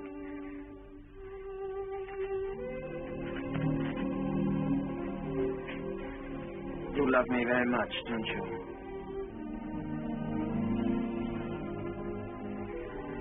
But it's too late, my darling. We've lost our little chance of happiness. No, Max, no. Yes. It's all over now. The things happen. The thing I dreaded day after day. Night after night. Max, what are you trying to tell me? Rebecca has won. Her shadow has been between us all the time, keeping us from one another. She knew that this would happen. What are you saying? They sent a diver down. He found another boat. Yes, I know Frank told me. Rebecca's boat. Oh, it's terrible for you. I'm so sorry. The diver made another discovery. Broke one of the ports and looked into the cabin. There was a body in there. She wasn't alone. There was someone sailing with her, and you have to find out who it was. That's it, isn't it, Maxim? You don't understand. There was no one with her. It's Rebecca's body lying there on the cabin floor. The woman that was washed up at Edgecombe. The woman that is now buried in the family crypt. That was not Rebecca. That was the body of some unknown woman. Unclaimed, belonging nowhere. I identified it, but I knew it wasn't Rebecca.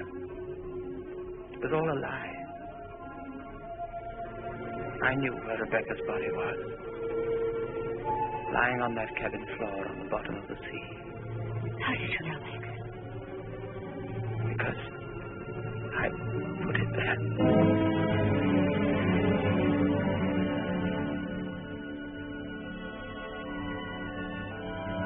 Will you look into my eyes and tell me that you love me now?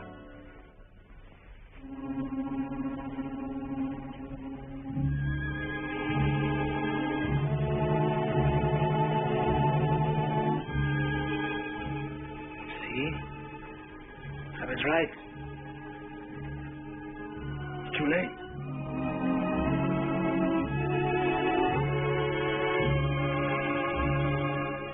No, it's not too late. You're not to say that. I love you more than anything in the world. Oh, please, Maxim, kiss me, please. No. It's no use. Too late. We can't lose each other now. We must be together always. No secrets, no shadows. We may only have a few days. A few hours. Maxim, why didn't you tell me before? I did sometimes, but you never seemed close enough. How could we be close when I knew you were always thinking of Rebecca? How could I even ask you to love me when I knew you loved Rebecca still? What are you talking about? What do you mean? Whenever you touched me, I knew you were comparing me with Rebecca. Whenever you looked at me, or spoke to me, or walked with me in the garden, I knew you were thinking, this I did with Rebecca, and this. Oh, it's true, isn't it? You thought I loved Rebecca? You thought that? I hated her.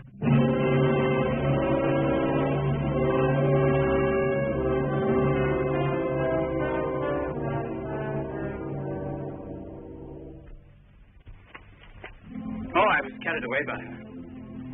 Enchanted by her, as everyone was.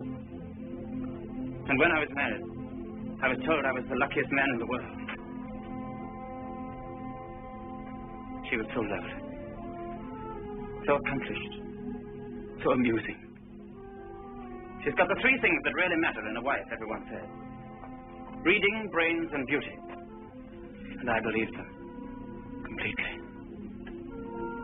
But I never had a moment's happiness with her. She was incapable of love. Or tenderness. Or decency. You didn't love her. You didn't love her. Do you remember that cliff where you first saw me in Monte Carlo? Well, I went there with Rebecca on our honeymoon. That was when I found out about her. 4 days after we were married. She stood there laughing, her black hair blowing in the wind, and told me all about herself. Everything. Things I'll never tell a living soul. I wanted to kill her. It would have been so easy. Remember the precipice? I frightened you, didn't I? You thought I was mad. Perhaps I was. Perhaps I am mad. It wouldn't make for sanity, would it? Living with the devil. I'll make a bargain with you, she said. You look rather foolish trying to divorce me now after 4 days of marriage. So I'll play the part of a devoted wife, mistress of your precious Mandalay. I'll make it the most famous showplace in England, if you like. Then people will visit us and envy us and say we're the luckiest, happiest couple in the country. What a grand joke it'll be. What a triumph. I should never have accepted her dirty bargain. But I did. I was younger then and tremendously conscious of the family honor. Family honor. She knew that I'd sacrifice everything rather than stand up in a divorce court and give her away, admit that our marriage was a rotten fraud. You despise me, don't you? As I despise myself. You can't understand what my feelings were. Can you? Of course I can, darling. Of course I can. Well, I kept the bargain, and so did she, apparently. Oh, she played the game brilliantly. But after a while, she began to grow careless. She took a flat in London, and she'd stay away for days at a time. Then she started to bring her friends down here. I warned her, but she shrugged her shoulders. What's it got to do with you, she said. She even started on Frank. Poor, faithful Frank. Then there was a cousin of hers, a man named Favell. Yes, I know him. Came the day you went to London. Why didn't you tell me? Like to. I thought it would remind you of Rebecca. Remind me? As if I needed reminding. Favell used to visit her here in this cottage. I found out about it, and I warned her that if he came here again, I'd shoot them both. One night, when I found that she'd come back quietly from London, I thought that Favell was with her. And I knew then that I couldn't stand this life of filth and deceit any longer. I decided to come down here and have it out with both of them. But she was alone. She was expecting Favell, but he hadn't come. She was lying on the divan, a large tray of cigarette stubs beside her. She looked ill, queer. Suddenly she got up, started to walk toward me. When I had a child, she said, neither you nor anyone else could ever prove it wasn't yours. You'd like to have an heir, wouldn't you, Max, for your precious Mandalay? And she started to laugh. How funny. How supremely, wonderfully funny. I'll be the perfect mother, just as I've been the perfect wife. No one will ever know. You ought to give it the thrill of your life, Max, to watch my son grow bigger day by day, and to know that when you die, Mandalay will be his. She was face to face with me. One hand in her pocket, the other holding a cigarette. She was smiling. Well, Max, what are you going to do about it? Aren't you going to kill me? I suppose I went mad for a moment. I must have struck her.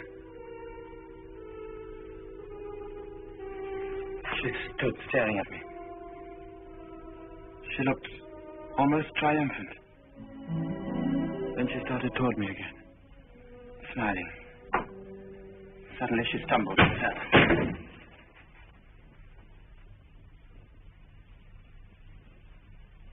When I looked down, ages afterwards it seemed, she was lying on the floor.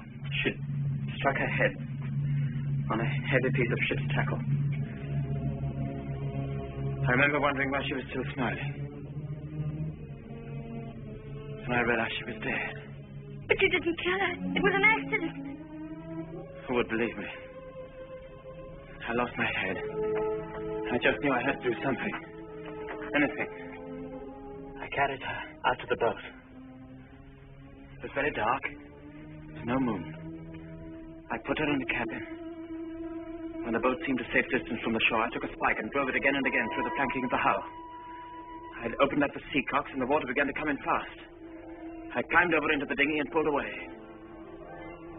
I saw the boat heel over and sink. I pulled back into the cove. It started raining. Maxim, does anyone else know this? No, no one except you and me. We must explain. It's got to be the body of someone you've never seen before. No, they're bound to know her. Her rings, bracelets she always wore. They'll identify her body. Then they'll remember the other woman. The other woman buried in the crypt. If they find out it was Rebecca, you must simply say that you made a mistake about the other body. The day you went to Edgecombe, you were ill. You didn't know what you were doing. Rebecca's dead. That's what we've got to remember. Rebecca's dead. She can't speak. She can't bear witness. She can't harm you anymore. We're the only two people in the world that know, Maxim. You and I. I told you once that I'd done a very selfish thing in marrying you. You can understand now what I meant. I've loved you, my darling. I shall always love you. But I've known all along that Rebecca would win in the end. No. She hasn't won. No matter what happens now, she hasn't won.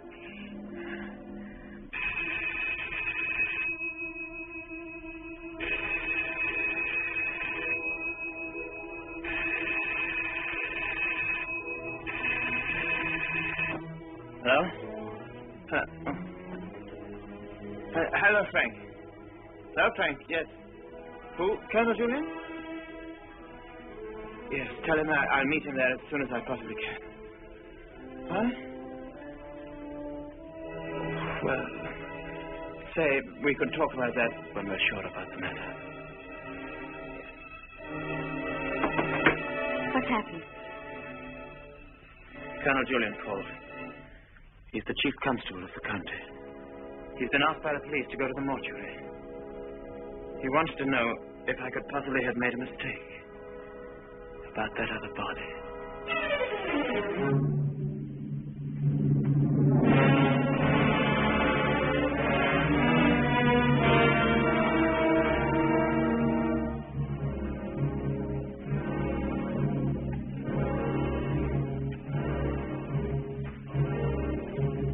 Well, Colonel Julian, apparently I did make a mistake about that other body. The mistake was quite natural under the circumstances. Besides, you went well at the time. That's nonsense. I was perfectly well.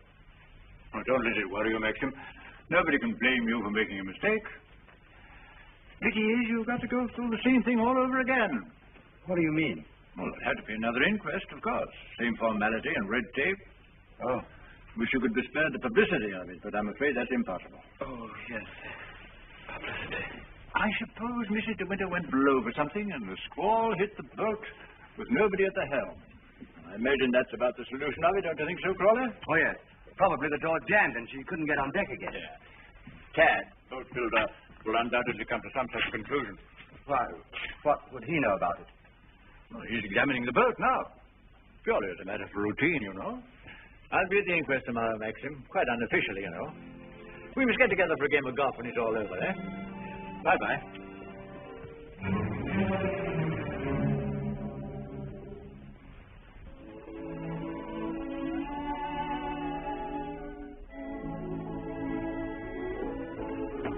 I have the evening papers, madam. Would you care to see them? Oh, no, thank you, Fred. And I prefer that Mr. De Winter won't trouble with neither. I understand, madam. Permit me to say that we're all most distressed outside. Oh, thank you, Fred. I'm afraid the news has been a great shock to Mrs. Danvers. Yes, I rather expected it would be. It seems there's to be a coroner's inquest, madam? Yes, Fred, it's purely a formality. Of course, madam.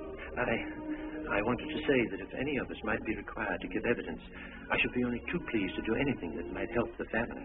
Oh, thank you, Fred. I'm sure Mr. De Winter will be very happy to hear it, but I don't think anything will be necessary.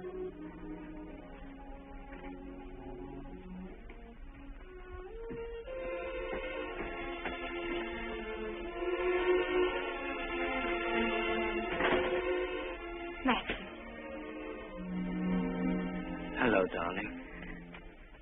Oh, Maxim, I'm worried about what you'll do at the inquest tomorrow. What do you mean? You won't lose your temper, will you? Promise me that they won't make you angry.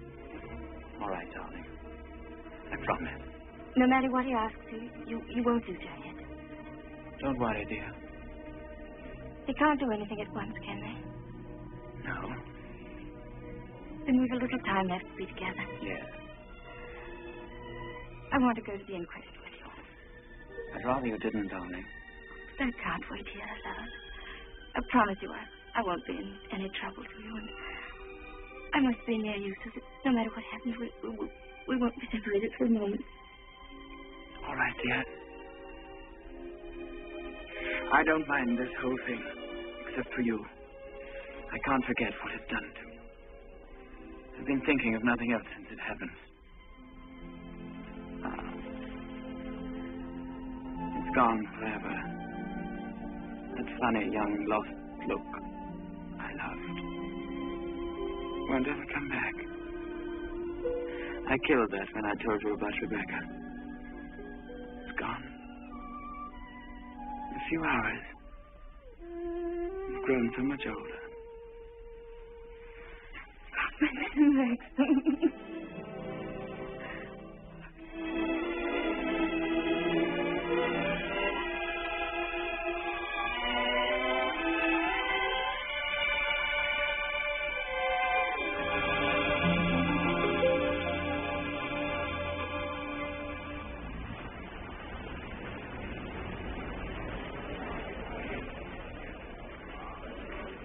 Jack Brady was his name.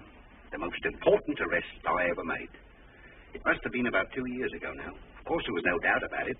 He was hung a month after I caught him. Hello, wait a minute. Look at old Balmy Bennett now.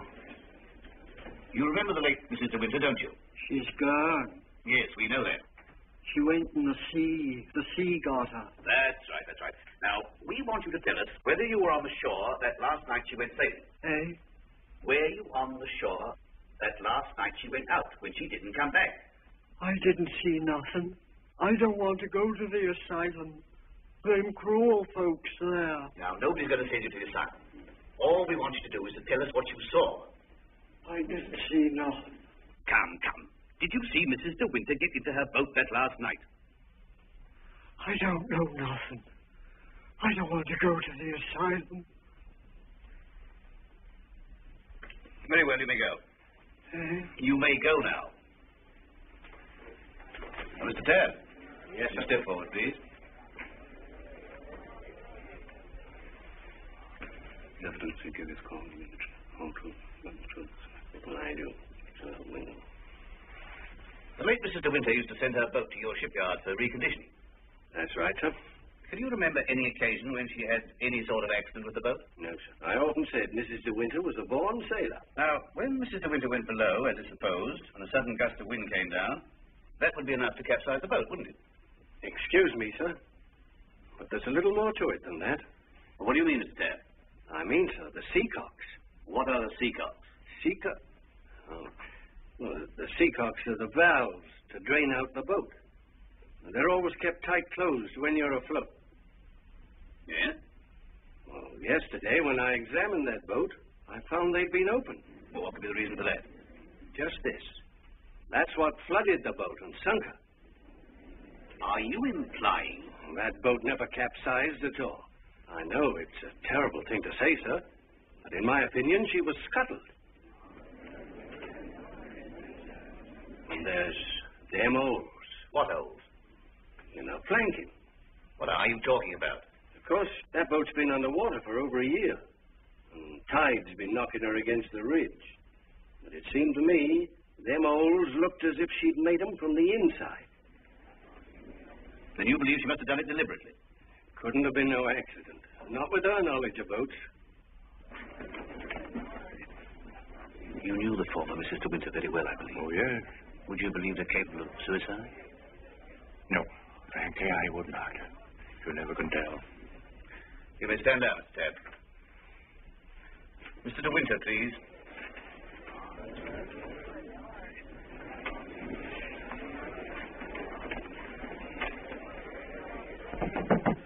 I'm sorry to drag you back for further questioning, Mr. De Winter, but you've heard the statement of Mr. Tabb. I wonder if you can help us in any way.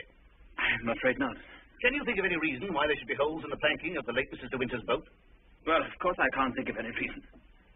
Has anyone ever discussed these holes with you before? Well, since the boat has been at the bottom of the ocean, I scarcely think that likely. Mr. De Winter, I want you to believe we all feel very deeply for you in this matter, but you must remember that I don't conduct this inquiry for my own amusement.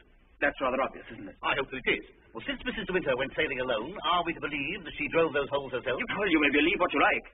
Can you enlighten us as to why Mrs. De Winter should have wanted to end her own life? I know of no reason whatever. Mr. De Winter, however painful it may be, I have to ask you a very personal question. Were relations between you and the late Mrs. De Winter perfectly happy? Were relations between you and the late Mrs. De Winter perfectly happy? I won't stand it any longer, and you might as well know now. We'll adjourn till after lunch. Mr. De Winter, I presume you'll be available for us then? I told you should have had some breakfast. You're hungry, that's what's the matter with you.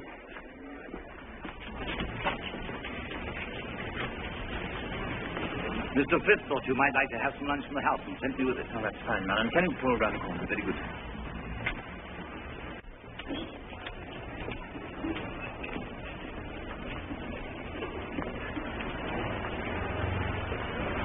Awfully foolish of me fainting like that. Nonsense. If you hadn't fainted like that, I'd have really lost my temper. Darling, please be careful.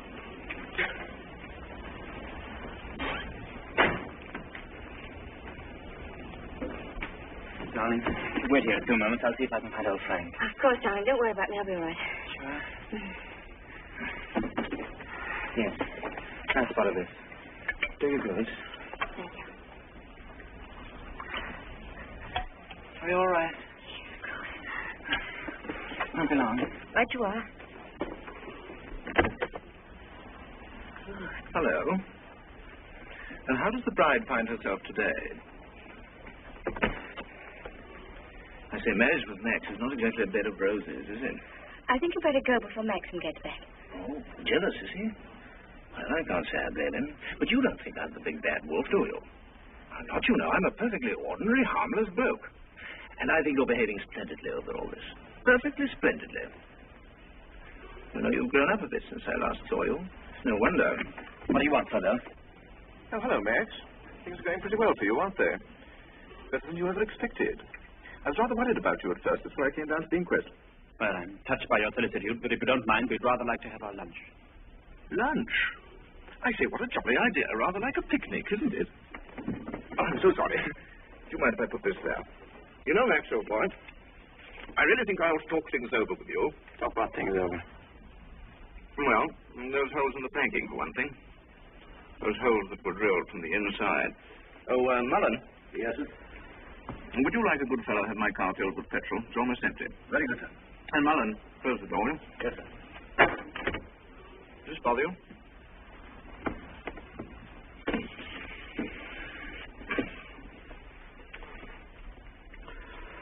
You know, boy, I have a strong feeling that before the day is out, somebody's going to make use of that rather expressive, though somewhat old-fashioned term, foul play. Am I boring you with all this? No? Good. Well, you see, Max, I find myself in a rather awkward position. You've only got to read this note to understand. It's from Rebecca. And what's more, she had the foresight to put the date on it. She wrote to me the day she died.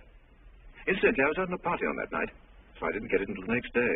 What makes you think that note would interest me? Oh, I'm not going to bother you with the contents now, but I can assure you that it is not the note of a woman who intends to drown herself that same night. By the way, what do you do with old bones? Better than they want. However, for the time being. You know, Max, I'm getting awfully fed up with my job as a motor car salesman. I don't know if you've ever experienced the feeling of driving an expensive motor car that isn't your own, but it can be very, very exasperating. You know what I mean. You want to own the car yourself. I often wonder what it'd be like to retire to the country, have a nice little place with a few acres of shooting. I haven't figured out what it would cost a year, but I'd like to talk about it with you. I'd like to have your advice on how to live comfortably without hard work. Hello, Pavel. Are you looking for me, Maxim? Yes. Mr. Pavel and I have a little business transaction on hand. I think we had better conduct it over at the inn. They may have a private room there. Well, see you later. Find Colonel Jordan. Tell him I want to see him immediately. Come on, Pavel, let's go.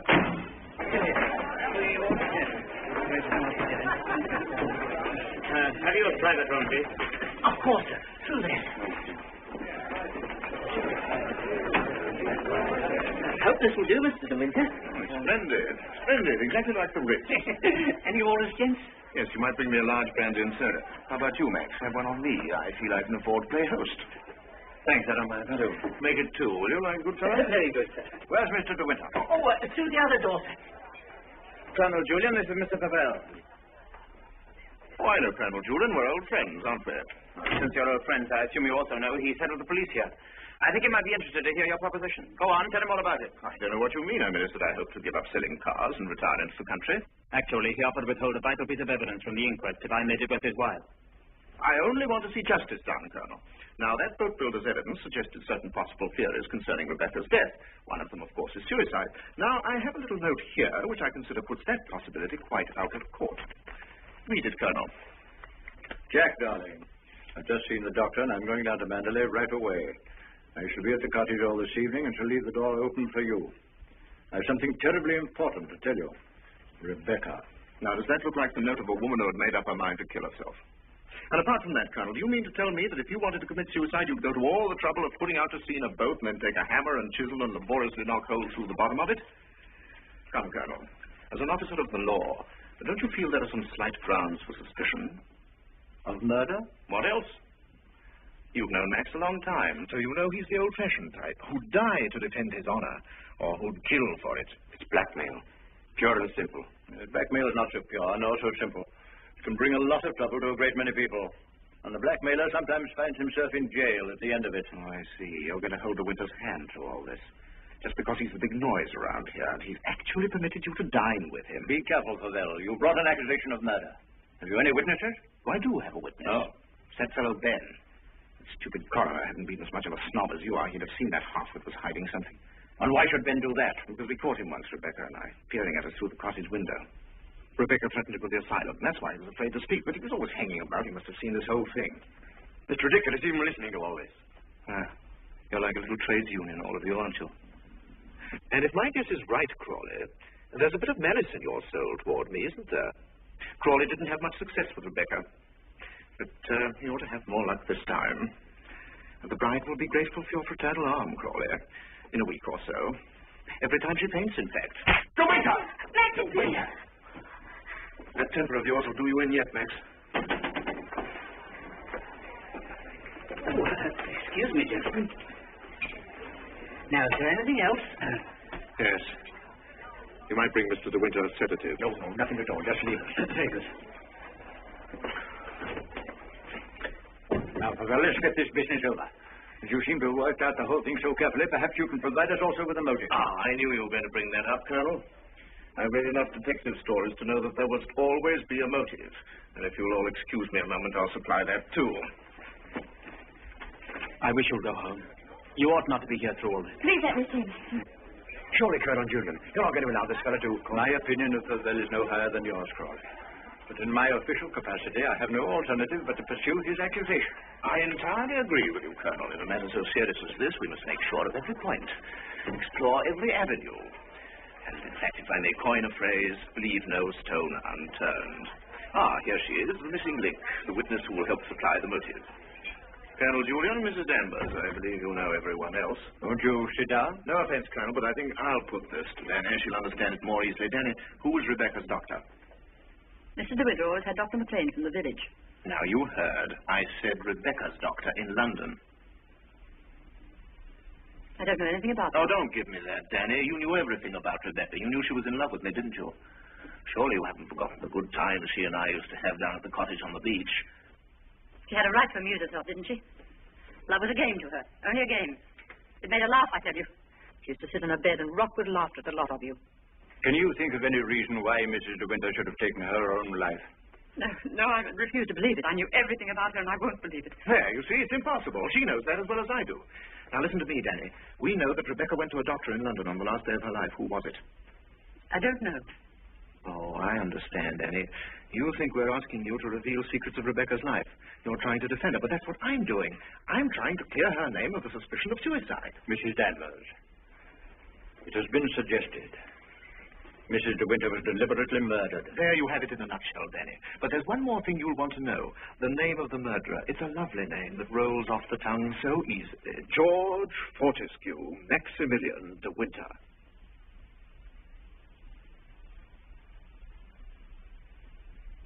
Who was the doctor?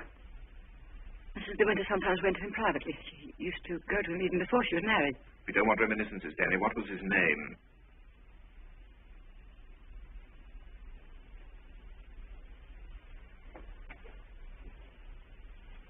Dr. Baker, 165 Goldhawk Road, Shepherd's Bush.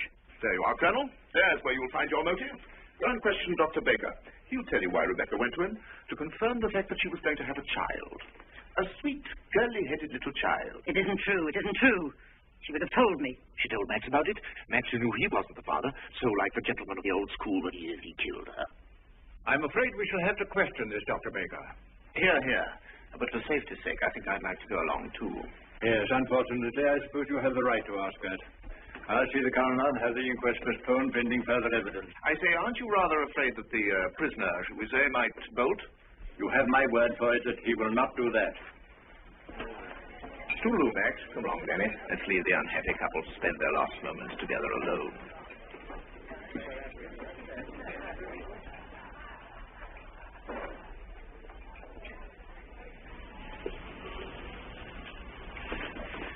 Are you sure you don't want me to go with you, Max? No, darling, it'll be very tiring for you. I'll be back the very first thing in the morning, and I won't even stop to sleep. I'll be waiting for you.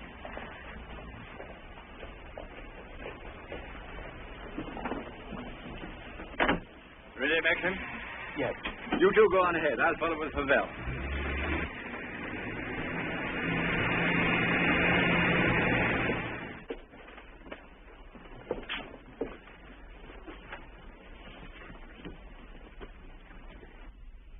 Dr. Baker, you may have seen Mr. De Winter's name in the papers recently. Oh, yes. Yes, in connection with the body that was found in a boat. My wife was reading all about it. A very sad case. My condolences. No, this is going to take hours. Don't bother, Pavel. I think I can tell Dr. Baker. We're trying to discover certain facts concerning the late Mrs. De Winter's activities on the day of her death. October the 12th last year. I want you to tell me, if you can, if anyone of that name paid you a visit on that date. I'm awfully sorry. I'm afraid I can't help you. I should have remembered the name De Winter. I've never attended Mrs. De Winter in my life. Well, how can you possibly tell all your patients' names? I can look it up in my engagement diary, if you like. Did you say the 12th of October? Yes. Here we are. No. No De Winter. Are you sure? Well, here are all the appointments for that day. Ross, Campbell, Steddall, Farino, Danvers... Danny? What the devil? Would you read that name again? Did you say Danvers? Yes, I have a Mrs. Danvers for 3 o'clock. What did she look like? Can you remember? Yes, I remember her quite well. She was a very beautiful woman. Tall, dark, exquisitely dressed. Rebecca. The lady must have used an assumed name. Is that so? This is a surprise. I've known her a long time. What was the matter with her? I discern a certain ethics. Could you supply a reason, Dr. Baker, for Mrs. De Winter's suicide? For her murder, you mean? She was going to have a kid, wasn't she? Come on, out with it. Tell me, what else would a woman of her class be doing in a dump like this? I take it the official nature of this visit makes it necessary for me to... I assure you, we'd not be troubling you if it were not necessary. You want to know if I can suggest any motive as to why Mrs. De Winter should have taken her life? Yes, I think I can. The woman who called herself Mrs. Danvers was very seriously ill. She was not going to have a child. Well, that was what she thought. My diagnosis was different. I sent her to a well-known specialist for an examination and x-rays. And on this date, she returned to me for his report. I remember her standing here, holding out her hand for the photograph. I want to know the truth, she said. I don't want soft words in a bedside manner. If I'm for it, you can tell me right away. I knew she was not the type to accept a lie. She'd asked for the truth. I let her have it. She thanked me. I never saw her again, so I assumed that... What was wrong with her? Cancer. Yes, the growth was deep-rooted. An operation would have been no earthly use at all. In a short time, she would have been under morphia. There was nothing that could be done for her, except wait. Did she say anything when you told her? She smiled in a queer sort of way. Your wife was a wonderful woman, Mr. De Winter. And oh, yes, I remember she said something that struck me as being very peculiar at the time. When I told her it was a matter of months, she said, "Oh, no, Doctor, not that long." You've been very kind. You've told us all we wanted to know. We should probably need an official verification. Verification? Yes, to confirm the verdict of suicide. I understand. Could I offer you gentlemen a glass of sherry? Oh, very kind. I think we ought to be going. Thank heaven we know the truth. Dreadful thing. Dreadful. Young and lovely woman like that. No wonder. I never had the remotest idea. Neither did Danny, I'm sure. I wish I had a drink. Will we be needed at the inquest any further, Colonel Julian? I can see to it that Maxim's not trouble any further. Thank you, sir. You ready to start, Colonel? No, thank you. I'm staying in town tonight. And let me tell you, Pavel, blackmail is not much of a profession. We know how to deal with it in our part of the world, strange as it may seem to you. Oh, I'm sure I don't know what you're talking about. But if you ever need a new car, Colonel, just let me know. It's impossible to thank you for your kindness to us through all this. You know what I feel without my saying it. Not at all. Put the whole thing behind you.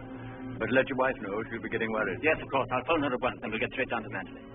Goodbye, Crawley. Maxim's got a great friend.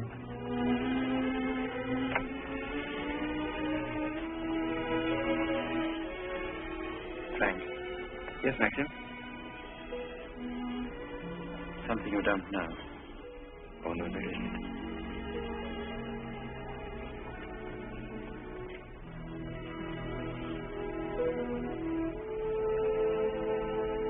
I didn't kill her, Frank. But I know now that when she told me about the child, she wanted me to kill her. She lied on purpose. She foresaw the whole thing. That's why she stood there laughing when she... Don't think about it anymore. Thank you, Frank. Well, Danny, I just wanted to tell you the news. Rebecca held out on both of us.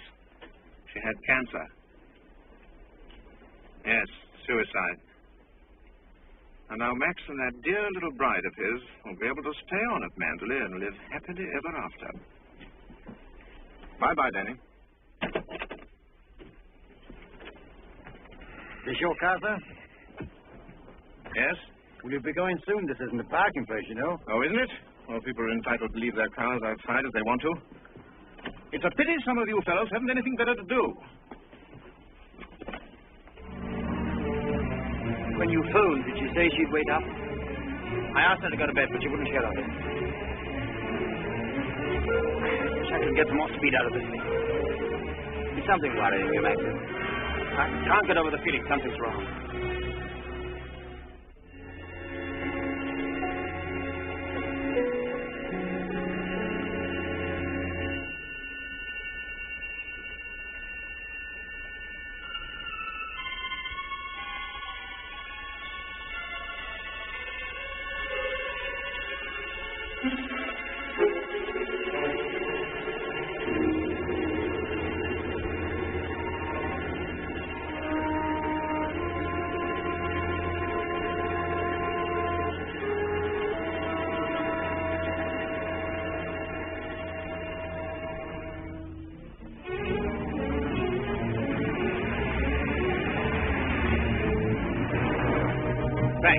What's the matter? Why did we stop? What's the time? Well, this clock's wrong.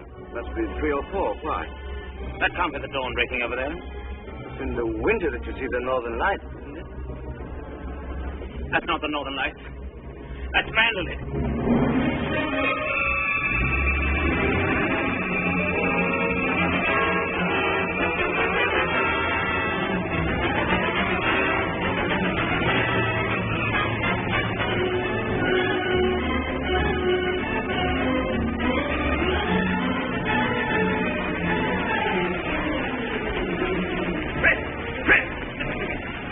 I thought I saw it. Where?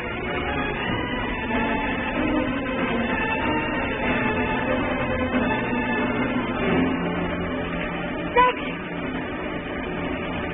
Thank you you come back to me. Are you all right, Tommy? Oh, yes. Are you all right? This is Andy. She's gone mad. She said she'd rather destroy Mandalay than see us happy here. Look! The west wing!